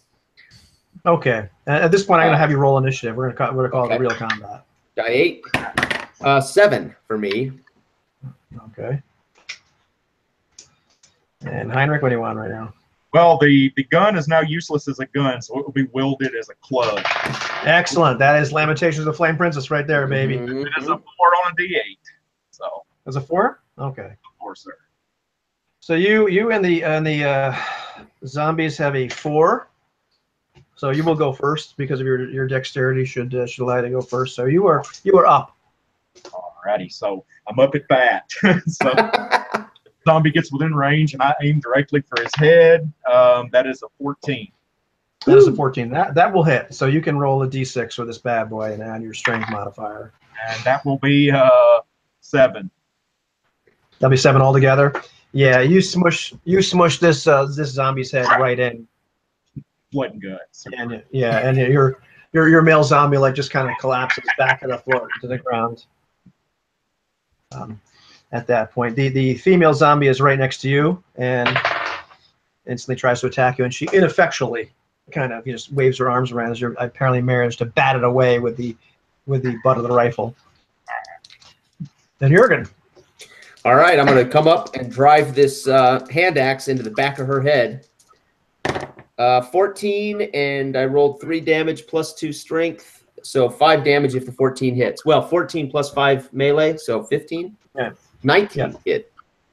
Okay, yeah. That hit. And how much damage did you do? 3 plus 2, 5.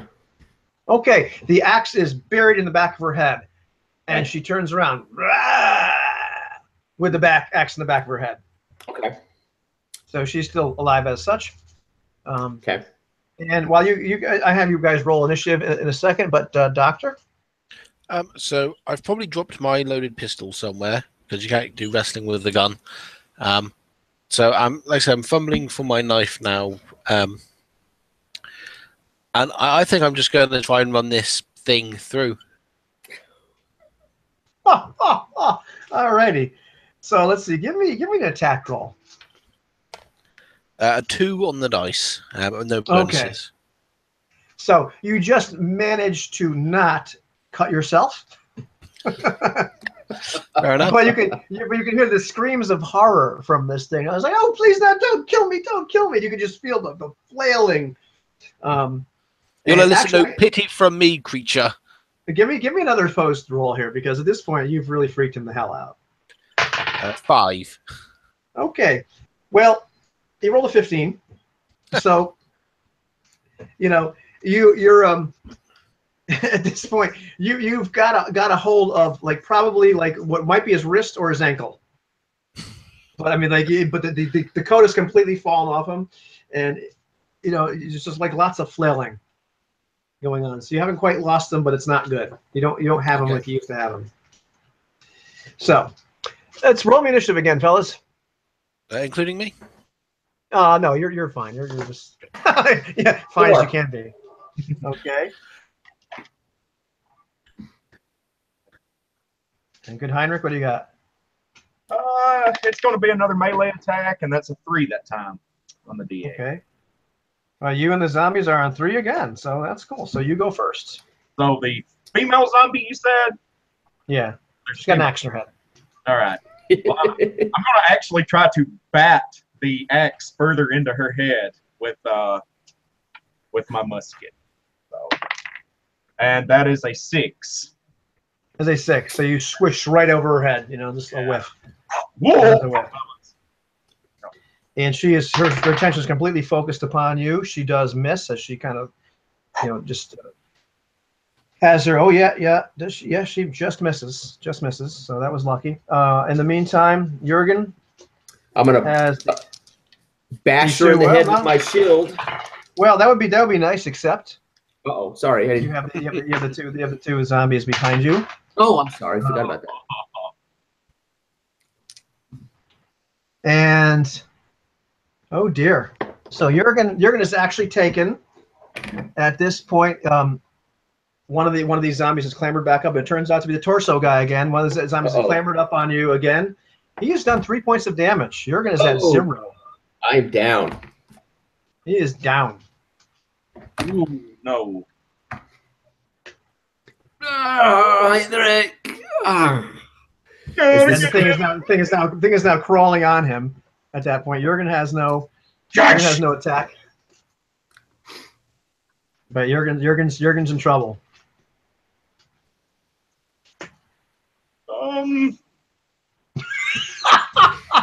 Is dragging your friend by the feet a miscellaneous action?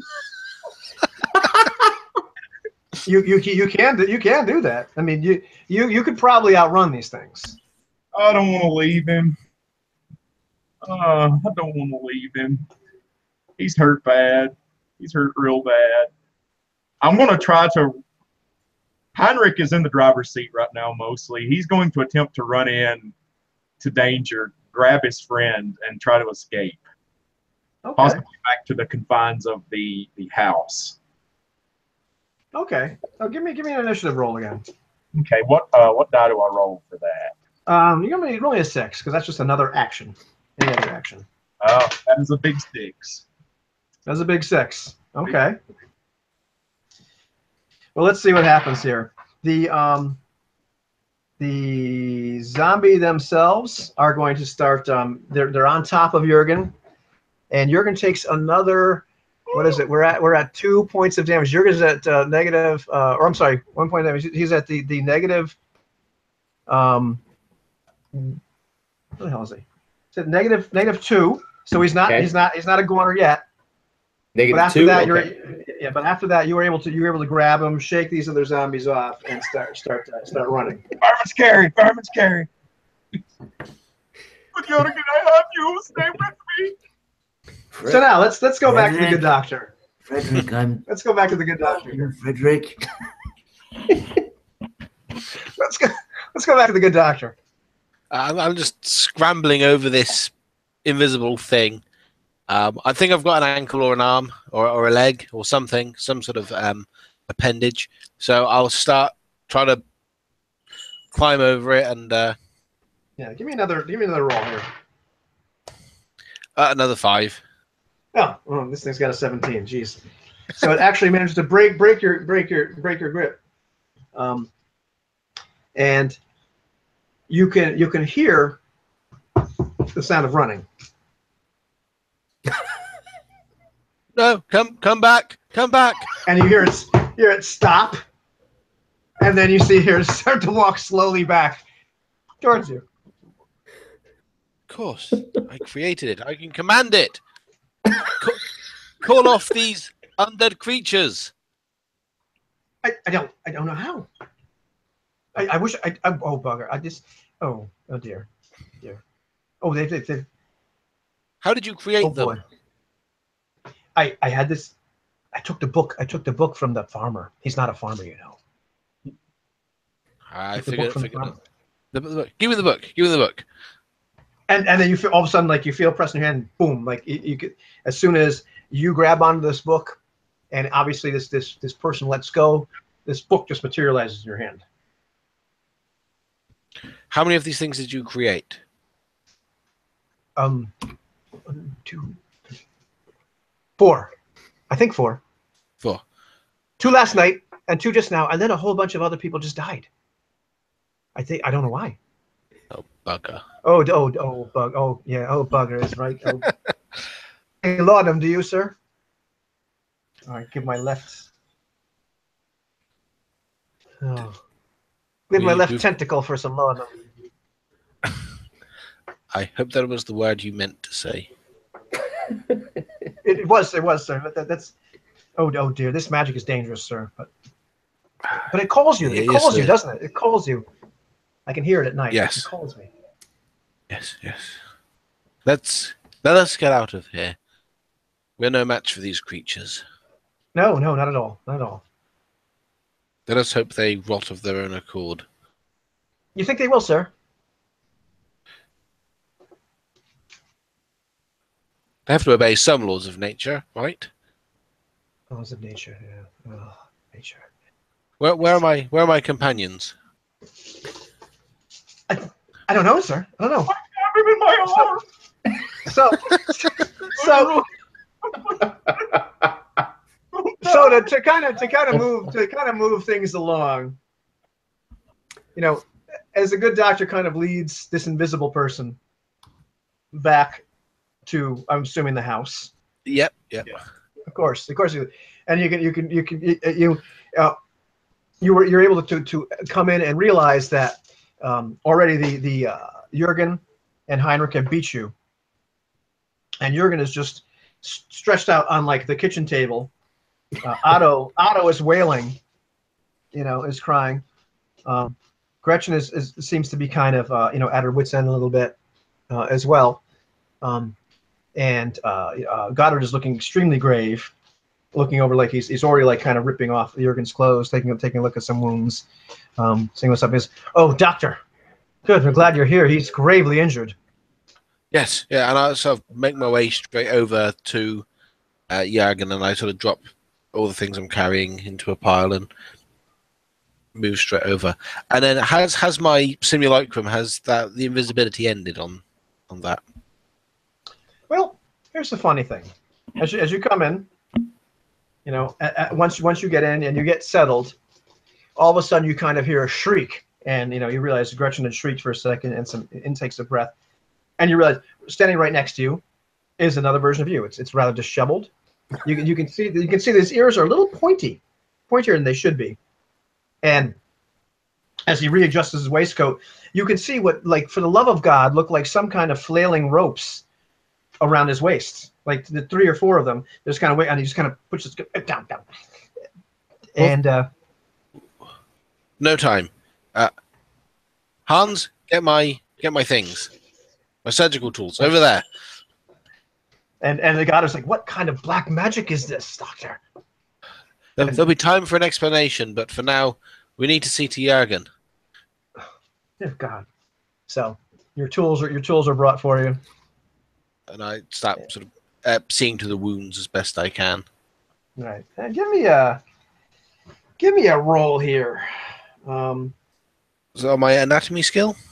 No. I am really sorry. I'm gonna take a look at there is an actual part in this book, if I'm not mistaken, where you can kind of help just a little bit. So let me just kind of look at this damage section. But while we're looking for that, what in the world is Heinrich doing at this point?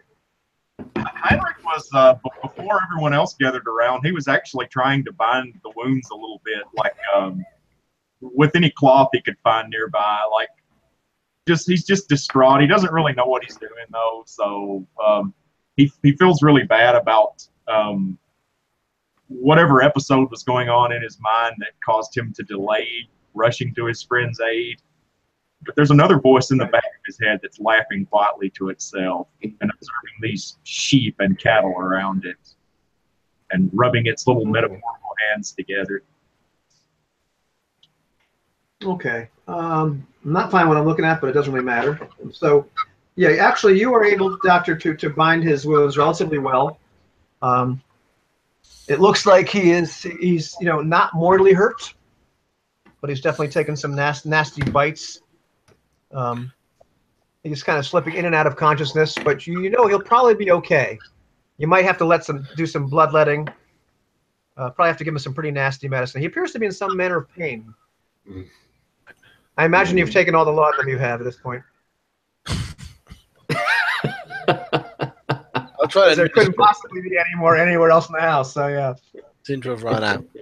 And then I'll turn to the simulacrum and I say, "Could you follow me a moment?" Yes, of course. And just everybody's kind of looking at him again, like after everybody's kind of looking at Jurgen, they're concerned, and then they look back up and realize that you have a twin brother. That's apparently turns invisible. Everyone's got one of those in the family, right? Well, I had a twin brother, said Otto, but not the kind that just flashed in and out like that. I'll have a word with him, and I'll lead him out to the to the next room, whatever that may be. I imagine we've got Jurgen on like the dining room table or some such, somewhere we can lay him out. So what room are you actually going to bring him to? Would I have been able to set up some sort of small practice, even if it's just a cleared room, where I can hang some tools and just not worry too much about blood and hair getting everywhere? So it's not your laboratory in your library. It's a different room. I don't think I've got much of either, to be honest. Well, you do have those books. It's true. No, I just wanted to.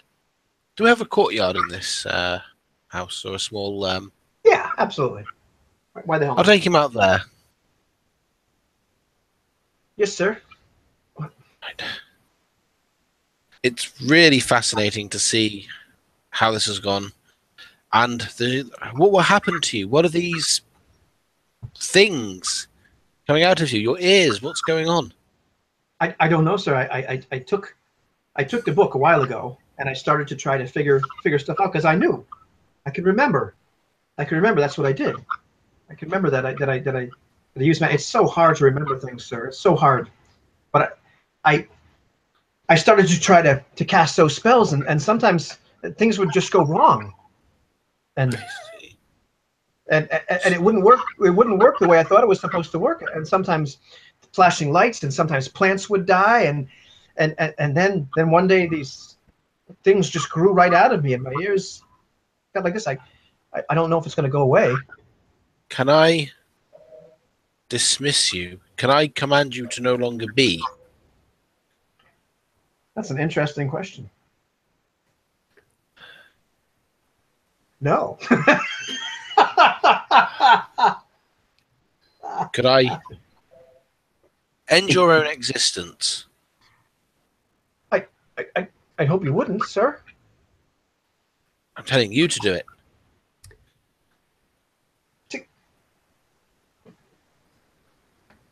Let me just make sure this is blah, blah, blah, blah. This will be interesting here. We're going full on Frankenstein here. Uh-huh. Hmm. And it's I don't want to, but he. How should I do it, sir? God, don't ask me that. You should not be. You were created irresponsibly. You I'd much rather talk philosophy with you than kill myself, sir. If it's all the same to you. shut up. Killing you would be like killing myself, but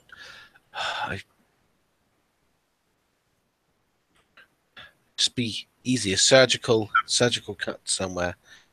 If I cut you, do you not bleed? That's right. That's right.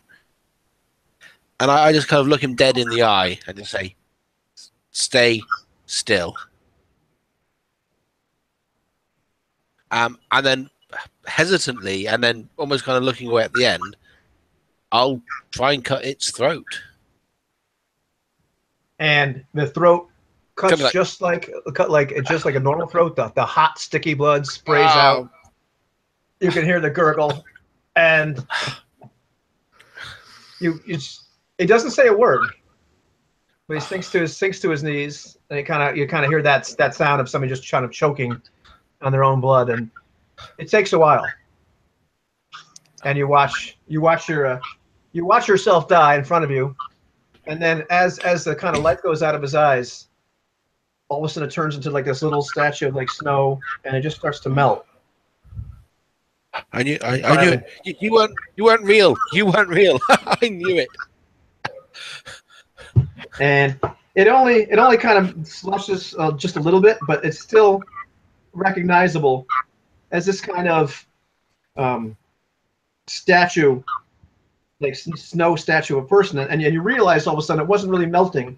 That was just kind of like what was left of the bleeding going on.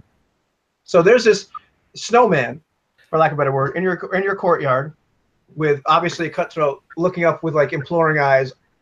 That looks just like you, except it has pointy ears. I just start kind of smashing it using the butt of my knife, just kind of smashing it. Yeah.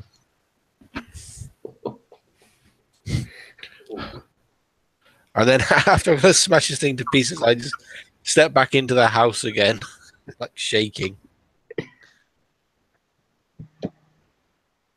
And Gretchen's the first one that sees you there. I say, "Are you all right, sir? Where's your brother?" He had to go away. It's a strange one, that. Would you No. like a bit of supper, sir?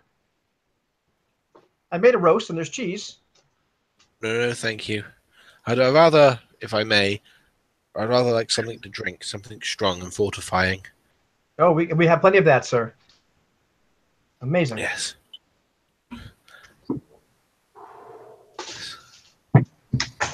So, unless anybody else, but after about an hour, Heinrich, you start to feel yourself.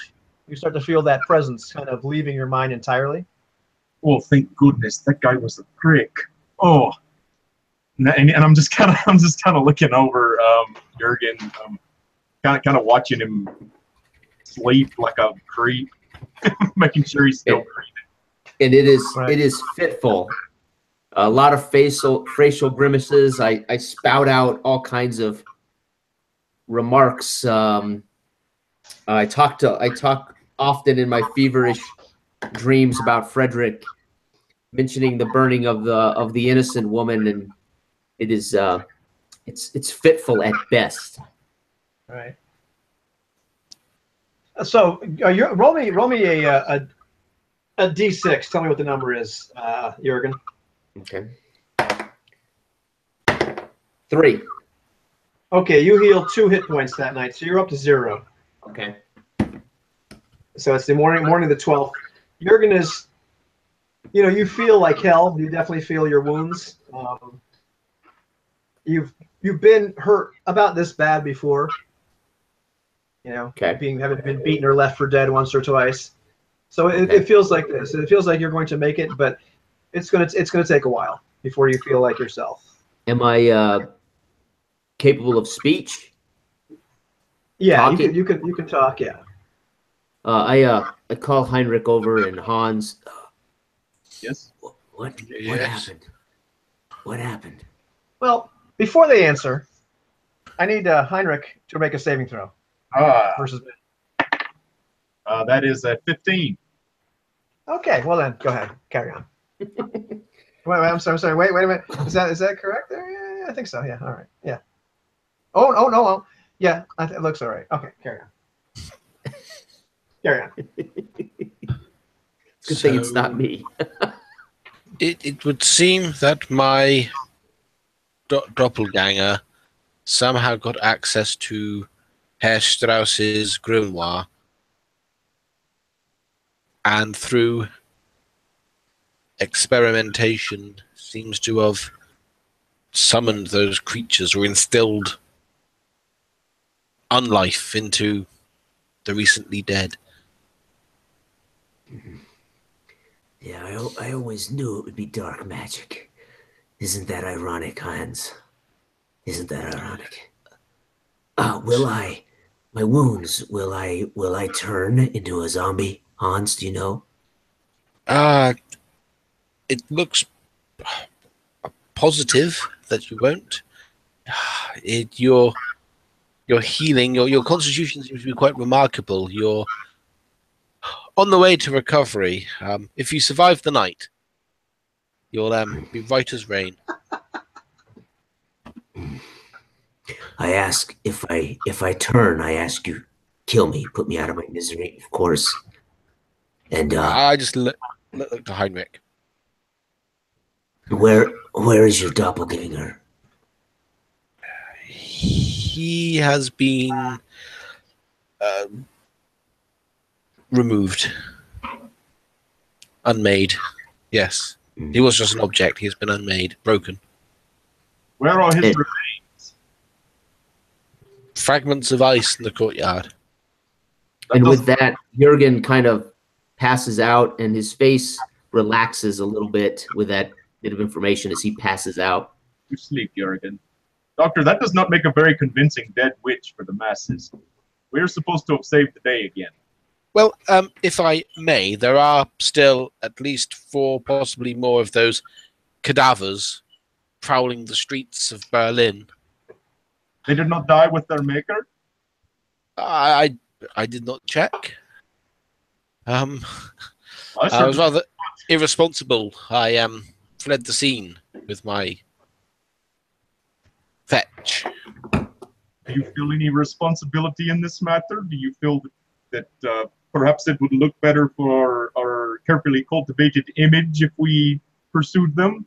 But I am but one man. There are many of them. Yeah, I am glad you said that.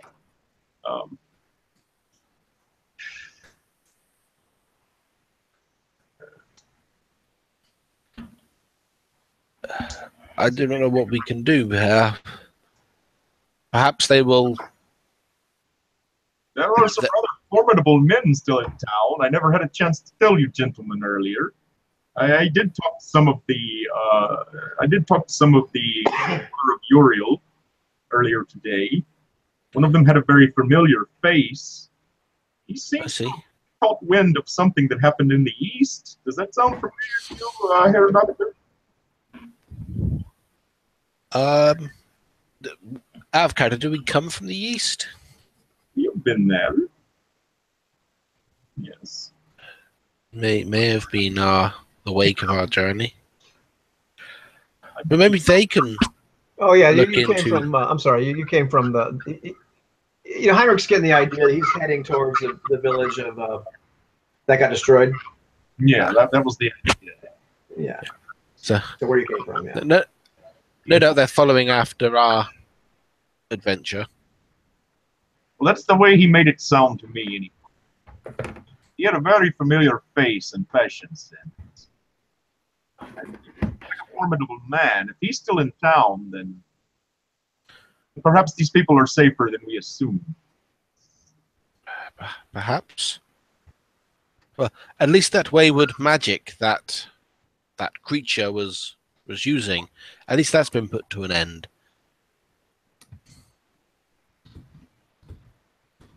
But I don't think that was behind the other murders. I think I'll have to check the farmer's book first.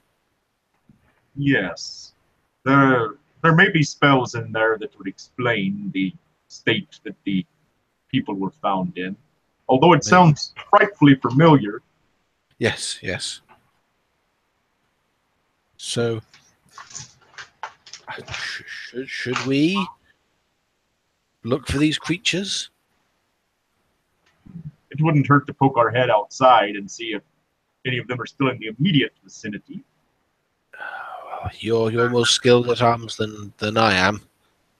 Oh, yes, but I dropped my gun out there on the battlefield. I still have my trusty saber, and if all else fails, my rolling pin. So That's somewhat reassuring. I believe I have this combat. I'll after you. Good. We will. I will very, I will very quietly open the front door.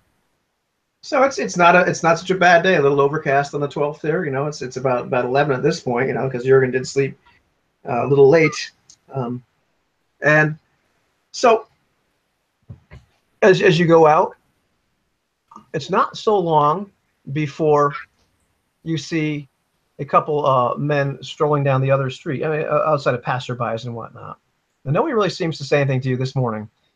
But then you can see a couple men coming down the streets, and you recognize these are men dressed like the men that came to the bakery the other day. And then behind them is a cart, and on the cart are these corpses. And you, as they come closer, you recognize these are the zombies from last night. You even recognize Jurgen's hand axe still in the head of this female zombie. Except they all look you know, they all their heads have been cut off. And you see behind that cart, you see the large Vito Kinsley and a couple other men dressed identical to the two that came in the station. And they stop for a second and they said, "Yeah, we ended up having to kill these last night. We heard that somebody called you, but one of the person said that your assistant got hurt quite badly and you left." I decided to try to save his life. By the time we went back out there, they were gone. But my friend, the doctor, discovered that perhaps there was a witch involved. Ha! Hello. Another witch. Yes, well. And Kinsley gives you this kind of once-over really fast. And, well, Admiral, for saving your friend, but word of advice. When you're dealing with the diabolical, it is best to leave your friends behind. Sentimentality has no place in the life of a hunter. And he kind of whips the horses that are pulling the carriage, hops up on it, and the men all just kind of take off. Yeah. And you see them rolling down the street. I don't doubt you lack sentiment. Oh. Anyway. Yes, Herr Doctor. Those were the nice gentlemen who came by my bakery yesterday. Yes. They seem to have the matter in hand. They appear to be quite a bit more adept than we are in these matters. That is for certain. Yes, yes. Well, short trip. Found out what we needed to find. At least we've dealt with two of our pursuers. I was not so good at being tight-lipped there. I did not know what to say. I didn't want to make him think that we completely wasted everyone's time. In my experience, it pays to have people underestimate you rather than. Oh, doctor, that is why you are the doctor and I'm the baker. I'm trying to learn from you. I already learned how to rob corpses and other fun things.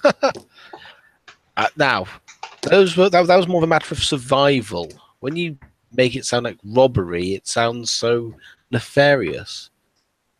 We're merely taking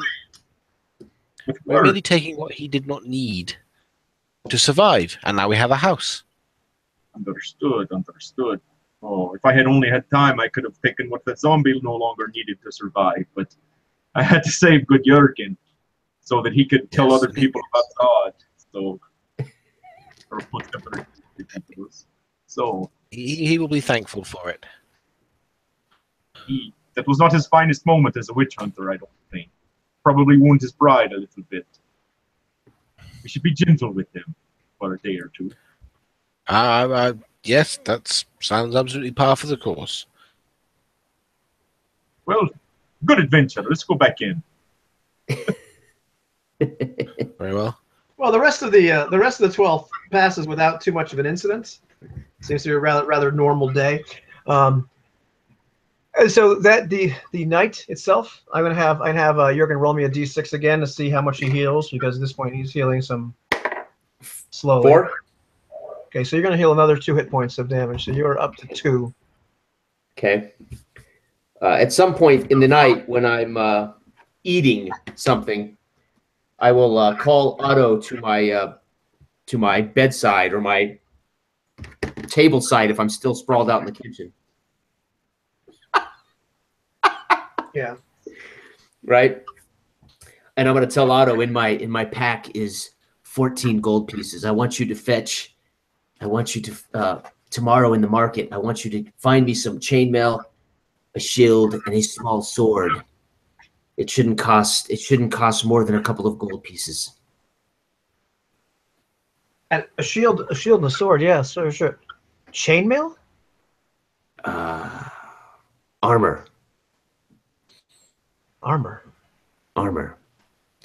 Find a smith in town and see if they have chainmail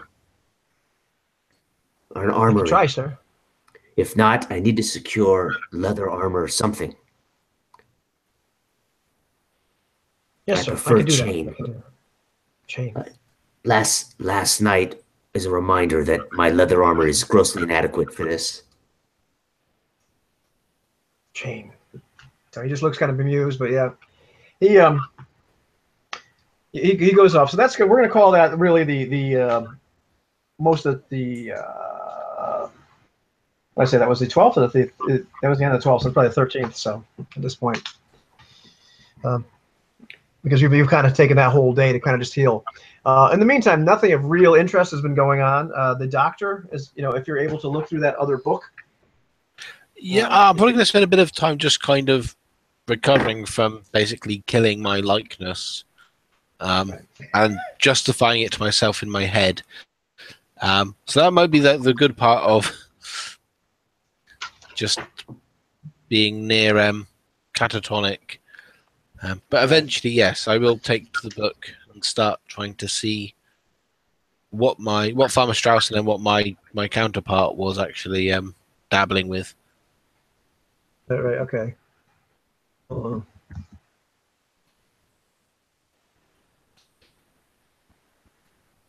on. So it seems like the farmer did not have an awful lot in there, but that's what it was. You find 4 incantations in there. In the spell book itself. At the end of the 13th, Otto is able to come back. He was able to procure you a sword and a shield. Okay. And so that's 20 silver. Yeah, and he mentions that somebody could actually make some chainmail for you, but he'd have to see you first to kind of get how big you are. And he said the Smith gave me a quizzical look, but he said he could do it. Yes. As soon as I am able, I will. Thank you, Otto. Keep the change from Otto from the gold piece. Okay, so I'm down to. Okay, I'm assuming my hand axe is lost, and my shield, I'm sure, was left on the street. So. Oh yeah, you're yeah. Accoutrements. You're lucky your head came back with you. Okay. Any other murders? Have you heard of any other murders or anything over the last day or so? Let's see. You have not heard of any other murders this last couple days. So I'll tell you what, we'll call it the 13th. We'll call it like the 14th at this point. Roll me another d6. Give me a 2. Okay, you heal 1 hit point. Okay. You're just healing slowly. And there's a point where Goddard comes to the doctor actually. And he's actually ends up talking to all three of you kind of at supper as the other people have kind of like in other areas. And he goes, I've heard of something that I believe you gentlemen might be able to help with. It might be able to make some money, or rather help us here. It seems that the owner of this house has had a problem with his daughter, and his daughter Amanda. At first, she went missing, and then they found her again. But she kept on screaming that there was another her. It was a double. And considering recent events, although I haven't not pressed you about this, Doctor, I imagine there might be something you might be able to do about this. But they fear for her sanity, and they also fear that they might lose her again. Because it was some days that she was disappeared. Yes, we can certainly look into this. I feel we need to talk to the girl maybe and find out what she thinks she's seen. But certainly this might not only make us a little bit of coin, but also establish ourselves as investigators of the supernatural. It might actually be able to give us, rather than some coin, perhaps a discount if we were to get this man in our debt. True. We are in fact renting from him. I am not 100%, but I will accompany you, and along the way I will stop at the blacksmith for measurements. Very well, but take it easy. We don't want those wounds opening again. Yes, we will have to be careful. I have no strength. I have no weaponry. Yes, so we must be careful. I will come with you. While you're at the smith, I will see if he has a nice crossbow. I think I'm done with my arms. They're very finicky in combat. Well, I have a heavy crossbow, Heinrich, in my quarters. With 12 bolts, you're entitled to it. Well, if you don't need it. No. Well, I would be honored, Jurgen. You're a good friend. So heavy crossbow with 12 bolts. Josh. I'm going to go ahead and add that. I picked that up on the street in the decimated village of Edelweiss. Edinburgh, right? Not much of a ranged fighter, are you, Jurgen? I'm sorry? Right on. No, you're not much of a ranged fighter, are you, Jurgen? No. All right. Well, I would be honored. And he kind of just straps it on his bag and puts the bolts in like a pouch. Let's see. I'm assuming so. Okay. Yes. Well, Heinrich is now armed more heavily than he was. Okay. Okie dokie. Lead the way, Doctor. Right. Good. Where does the landlord live? Well, Goddard gives you some information. Lets you know about where they are, and actually takes you up that way. Okay.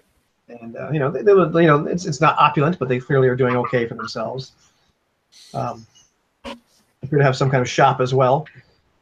But he introduces you to the landlord. So here's my lord, and he kind of nods toward Jurgen. Jurgen looks about the biggest at this point,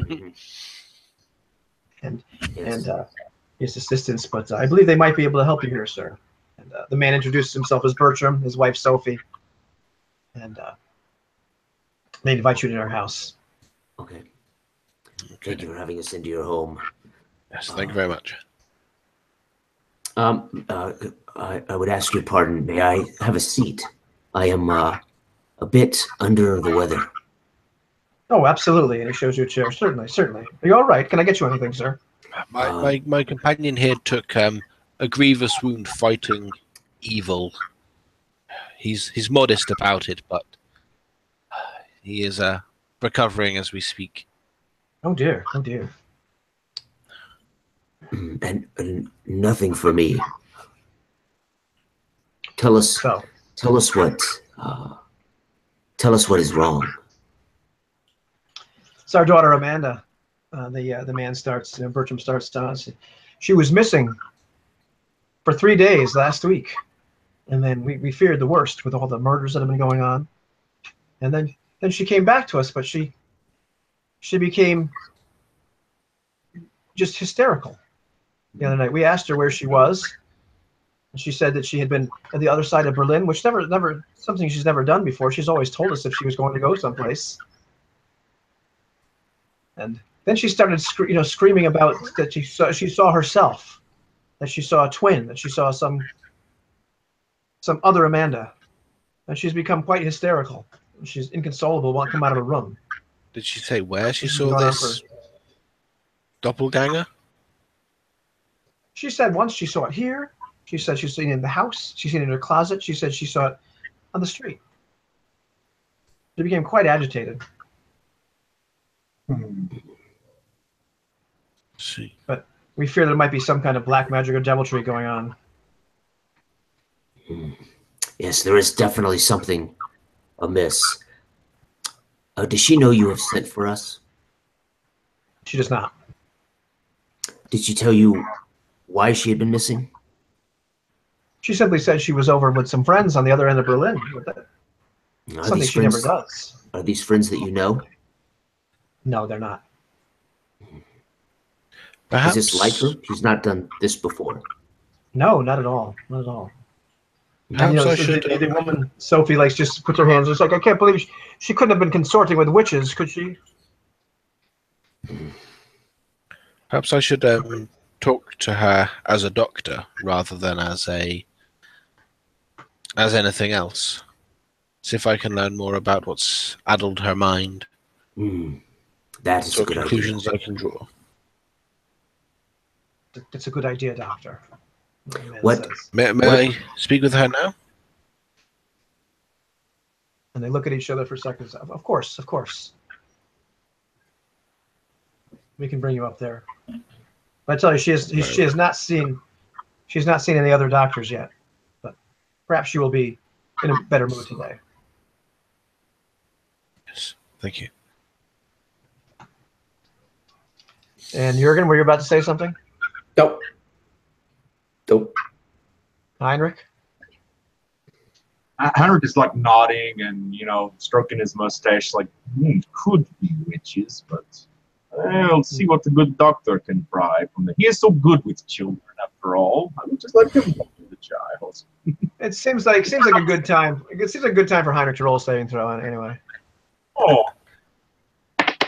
Okay, that's off the edge. It doesn't count. 2. I should have took the first one. That's a 2. Okay, well, yeah, give me a D12 roll here. Yes, sir. That is 6. That's a 6. Heinrich manages to keep his normal composure. I was just having a memory of how good the doctor was with the last little girl he talked to, and what great things that brought this party. Oh.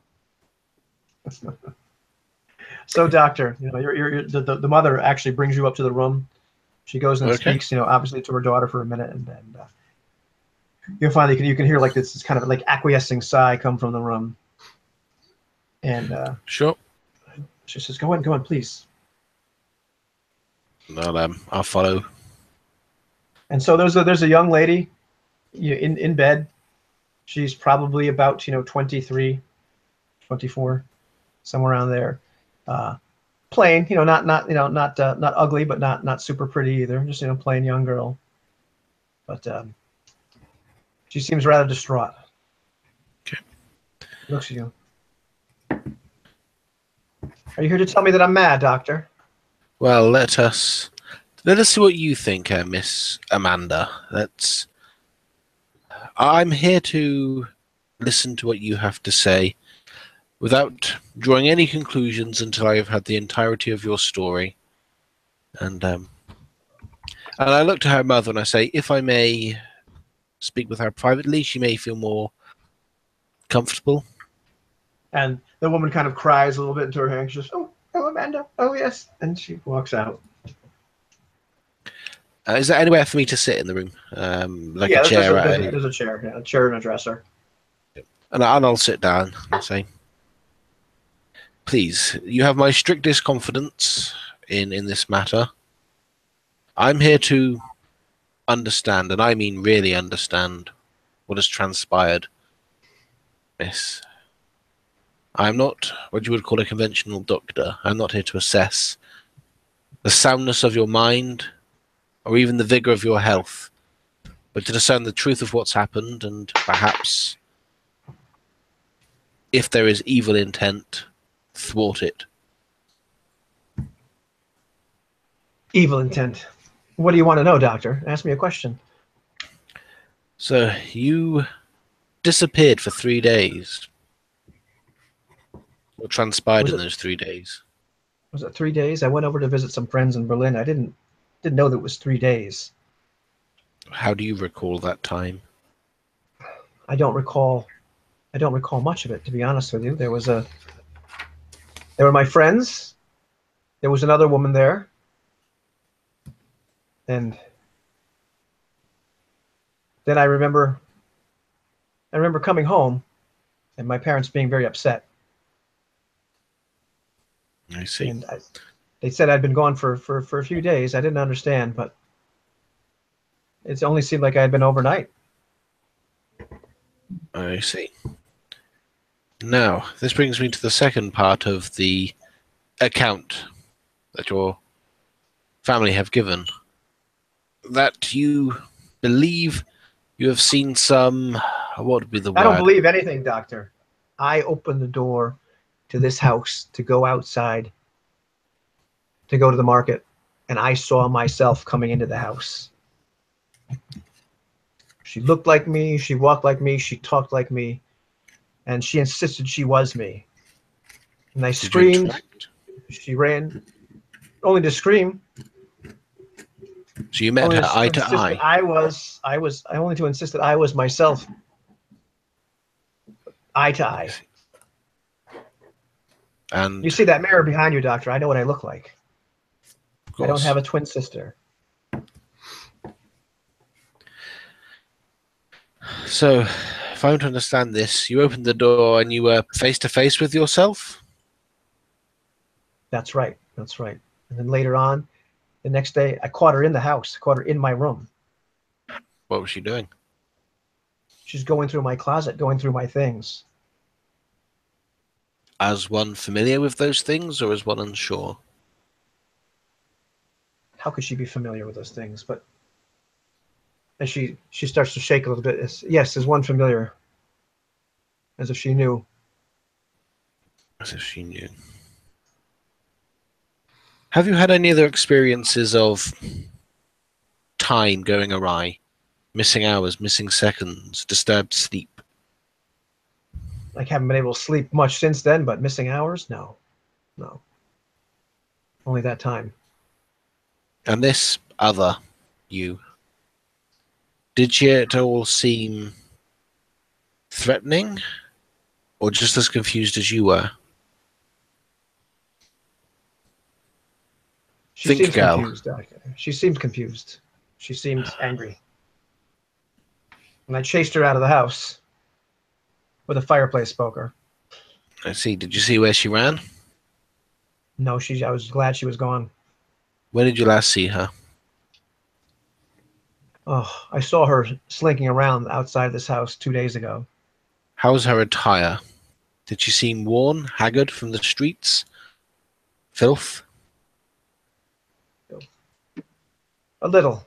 She seemed a little bit bedraggled, but I know she stole some of my clothes when she was here. I see. I think that'll you know be what all else? for now. Oh, you know what else, Doctor? She's talked to my parents while I've been here, they've been out. She's met them in the marketplace. She's met them other places and told them that she was me. I know because they've come back and told me they saw me out there. I told them I wasn't out, and they called me mad. They called me crazy. I'm not crazy, Doctor. You don't think I'm crazy, do you? No. But I don't know if you're ready to understand what I believe. What do you believe, Doctor?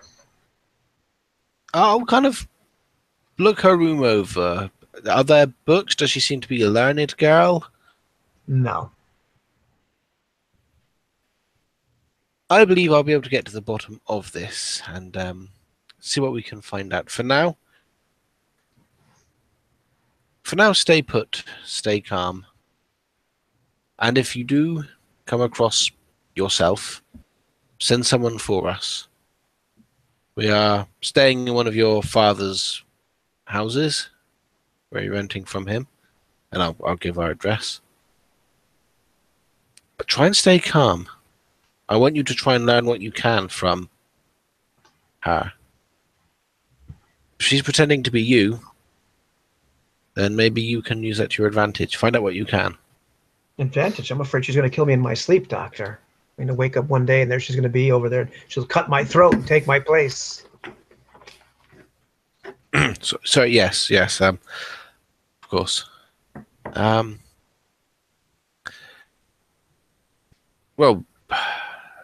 do you plan to stay bedridden and confined to your room all this time? No, I need to get protection. I need to get a gun. Can you get me a flintlock, a musket, a pistol? I'll shoot her if I see her.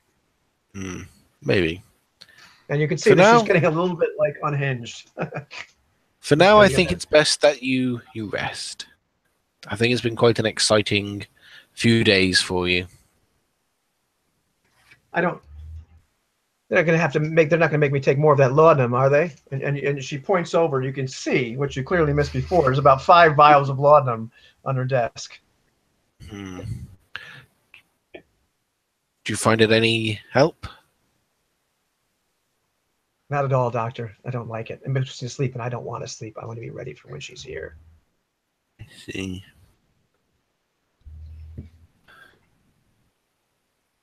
No, yeah, it's probably best that you take it. You may do yourself a harm.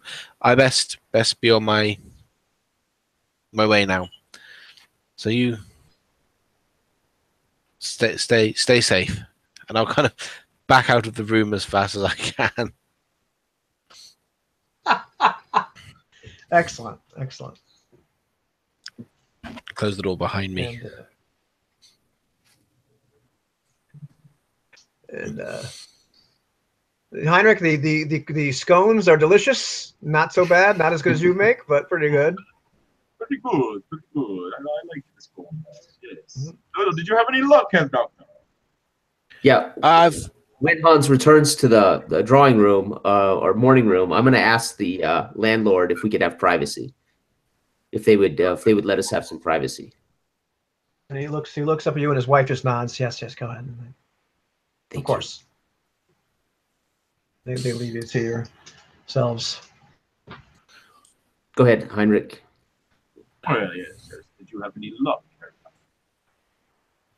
To some degree, I don't believe we're dealing with another doppelganger. So what do you believe, Hans? What do you know about the concept of time? Aside from it passing minute by minute, second by second, day by day, month by month.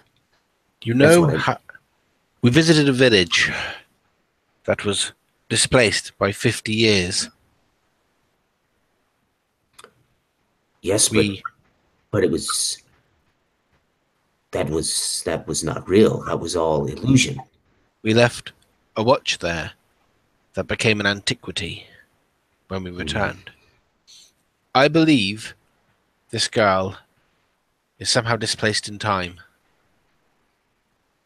What? I've been reading about it in these books, these concepts of other planes of existence, of time and space, and all of these other Platonic concepts. Now, she lost 3 days. To her, it was as if a night had passed with some friends. But to her, or to the world around her, 3 days had gone by. The doppelganger she describes is her. It's no phantasm. It gets ragged and filthy each day. It's tried to steal clothes. It seems to be just as confused as she is. They may have even swapped places.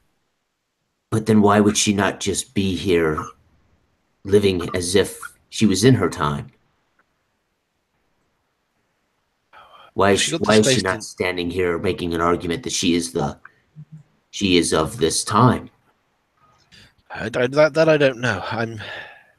I think time is somehow involved, but that's not important for the resolution of this. Somehow, if they are both equally able to claim their right to exist, I don't know. I think they are both equally real. We need to speak to the other somewhere outside on the streets, looking to get in. Probably getting a little bit more cunning, a little bit more wary as each day goes by. Okay. Did she give you a hint as to where she can be found, or where she's clearly not staying here at the same time the girl is? You sure the girl is sane? As sane as me? Oh, Hans. That is to say, when one perceives things that should not be, the mind has to adjust to take into account these things. But I do not believe... Has she exhibited any other supernatural behavior?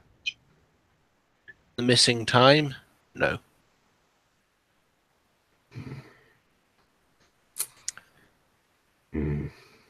But yes, this behavior coupled with supernatural behavior,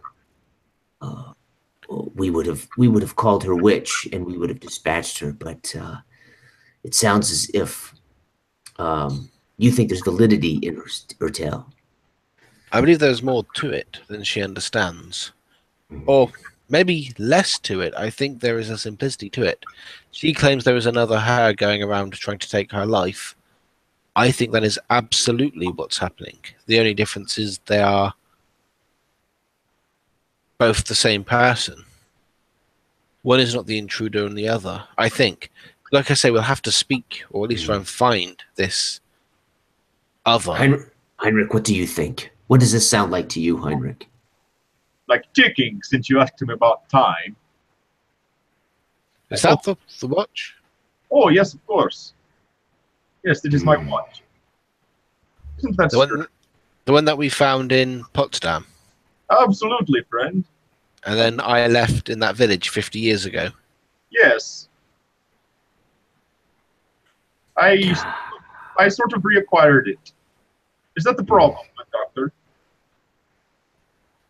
Well, who can say? You sure that's the same watch, Doctor, that there weren't... It works remarkably well sometimes for its age. But beautiful watch.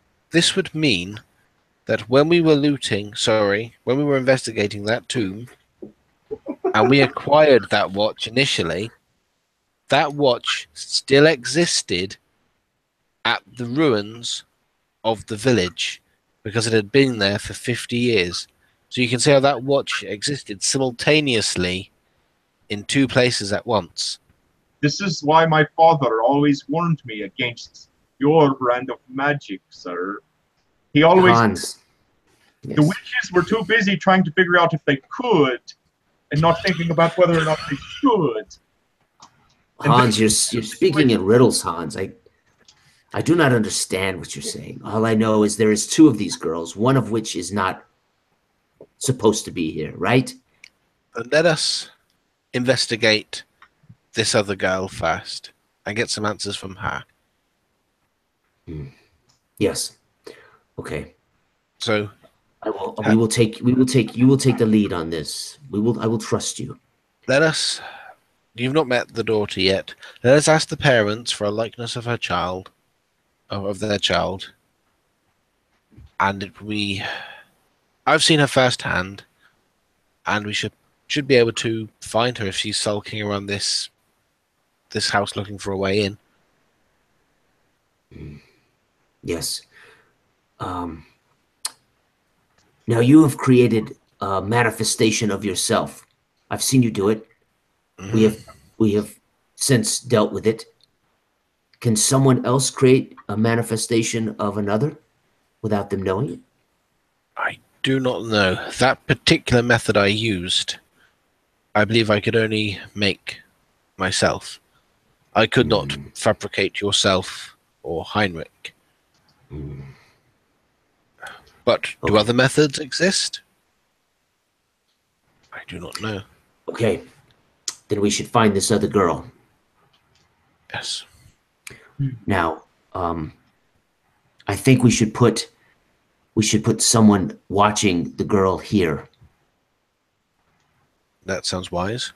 Because if she is conflicted in her personality, not unlike Jürgen looks at Heinrich but doesn't say anything, she might be posing as another girl herself unwittingly. So I think we should keep an eye on her here. That is wise. I am in not great shape, so maybe I should set out her room in the hall and make sure she does not leave. That would be a smart idea, I think, yes. Even wounded, you'd be a formidable bodyguard, even if it was just to keep an eye on her for her own well-being. Good. Then we will tell our the man of the house here that I will set out in the hall guarding her door. Yes. Okay. So I will open the door to the drawing room here, and I will ask for our landlord. I missed his name at some point. Belcher. That would be Bertram. Bertram. I'm sorry, Bertram. And I will ask them to come back in, and I'll tell them our plan. Right. That we want to Bertrude. Stop it. So they agree to your plan. Sounds a little weird. I mean, the man actually for a second gets a little bit of mirth and says, "So we're gonna have to start charging you rent in 2 places now, eh?" You may indeed. Sorry, landlord humor. Yes. Now, your daughter believes there is somebody with the likeness of her trying to take her place. As you don't know. So that we may make our job easier. If there is somebody out there who at least passingly looks like your daughter, may we have a likeness of your daughter so that we may easily identify her. Although I've met your daughter, my colleagues here have not, and it'll make their search easier. Yes, and they look around. The woman finally gives you this portrait of her. It's not the best portrait, but it looks about as good as a witness. Have a sketch, maybe a little better, but. She also mentioned that whilst you were out, you bumped into her in the marketplace, but then she insisted it wasn't her when she got home, or when you got home. And the woman begins to cry a little bit, and it's like, isn't it? She goes, I don't understand why she would say that. We saw her, but of course it was her. I know my own daughter. What happened at the marketplace? How did this meeting go? I saw her. We spoke for a minute. And she said she would see me at home. It seemed pleasant enough. I see. And then when I told her at home that it was nice to see her, she started screaming, talking about that it was somebody else. I see. And have you seen anybody who even remotely looks like your daughter around the house? Maybe that you thought she was there, but you knew she wasn't, of course. And they look at each other, and no, nobody at all. And Bertram looks at it, it's like, Doctor, you can't help her, can't you? I think for now, I want to play along a little with this delusion. I want to see if perhaps somebody with a passing similarity to your daughter is around, maybe tricking her, or maybe just confusing her. Maybe she's had some sort of trauma that's being triggered by this presence. I want to eliminate that possibility first, though, before we start looking into more experimental conclusions. Experimental. The realms of the mind are a new frontier of medical science. One does not lightly involve themselves in those things if they don't have to. No. I'd rather do an exorcism first, says the father, and the woman begins crying, But keep your daughter safe. My colleague here, Jurgen, is a stalwart warrior, an able bodyguard. alrighty. Bertram, I request that you introduce me to your daughter and inform her that I will be waiting, watching watchfully in the hall outside her door. I don't want her to not know me, and I don't want her to be spooked if she happens to leave her room. Okay, so Bertram says, of course. So they walk you upstairs and actually shows you, Amanda, this is Jurgen. He'll be guarding your room. I bow politely. I don't offer my hand or anything, but I bow and I look keenly in with my gray blue eyes into her face, seeing if I can pick up any slight tinge of insanity. She looks at you and goes, you believe me, don't you? And she looks at you with that same look that so many witches looked at you before. So you're not sure. She's just the person that is imploring you, but she looks haggard. She looks disturbed. My dear girl, you get rest. We will solve this. I'm not going to sleep. I might sleep better, but I'm not going to take any of that laudanum. Laudanum. I look at Bertram. Who gave her the laudanum, Doctor? Bertram. Oh, we got it from the family physician. He said it would help her sleep. We've been trying to get her to take it, but she hasn't. Then let's remove it. I will request that he remove the laudanum. If she will not take it, I do not want it there. Yeah, is this the second story? Third story? Yeah, it's second story, yeah. Okay. Windows appear to be shut and everything? Yep. It's wintertime. Okay. She has a fireplace in this room? She does not, although the second story is kind of heated relatively well. There seems to be like some grates underneath the floor of her room. Okay. So I will go in and remove the laudanum, just brush it off into my palm, and I will tell her, rest if you can, read. I will be right outside your door. Call me if something is amiss. And I will tell Bertram, relax, sir. Hans, I promise you, Hans will take care of this. I will watch your daughter. And I'll sit out in a chair in the hall. Alrighty. At this point, the doctor and Heinrich are going home? Yes. Maybe taking to the streets, having a little bit of a look around, I think. Yeah. And give me some search rolls, why don't you? Something interesting. Okay, so D6, yeah? Yep. 2, but I've got nothing in the skill, so. 12 for me. Yeah. And that's a 4, which is not 3 or under. Okay. I am not going to make you roll degrees of success or failure, I can tell you. You just simply don't see anybody that looks like her. Let's see if anything else particularly interesting happens. No, it does not at that moment. A couple of people do recognize Heinrich as the witch killer, although there are a couple of people that are also, disdainfully saying that he ran from the. As you fellas are heading home, you do see, like a couple streets ahead of you, you see a carriage actually go by, and you see on it it's Kinsley. Then you see there's horses with 4 men behind them. Couple other men. One of the men actually after that you recognize, and you can just see him just for a split second. It's that fellow that you saw with the farmer and Bester and all, and that kind of Lutheran sort of badass garb, for lack of a better word, that very severe garb.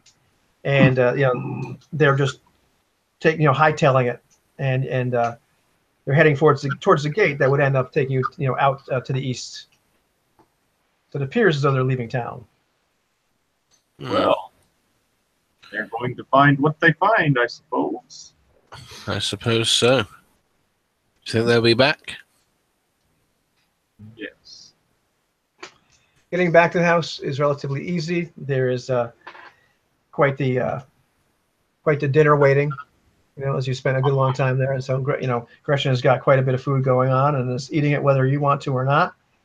Otto's looking like his arm is getting definitely decidedly better. He's got some use of it. He's still kind of being careful. Looks like he's got about another month or so of healing to go on.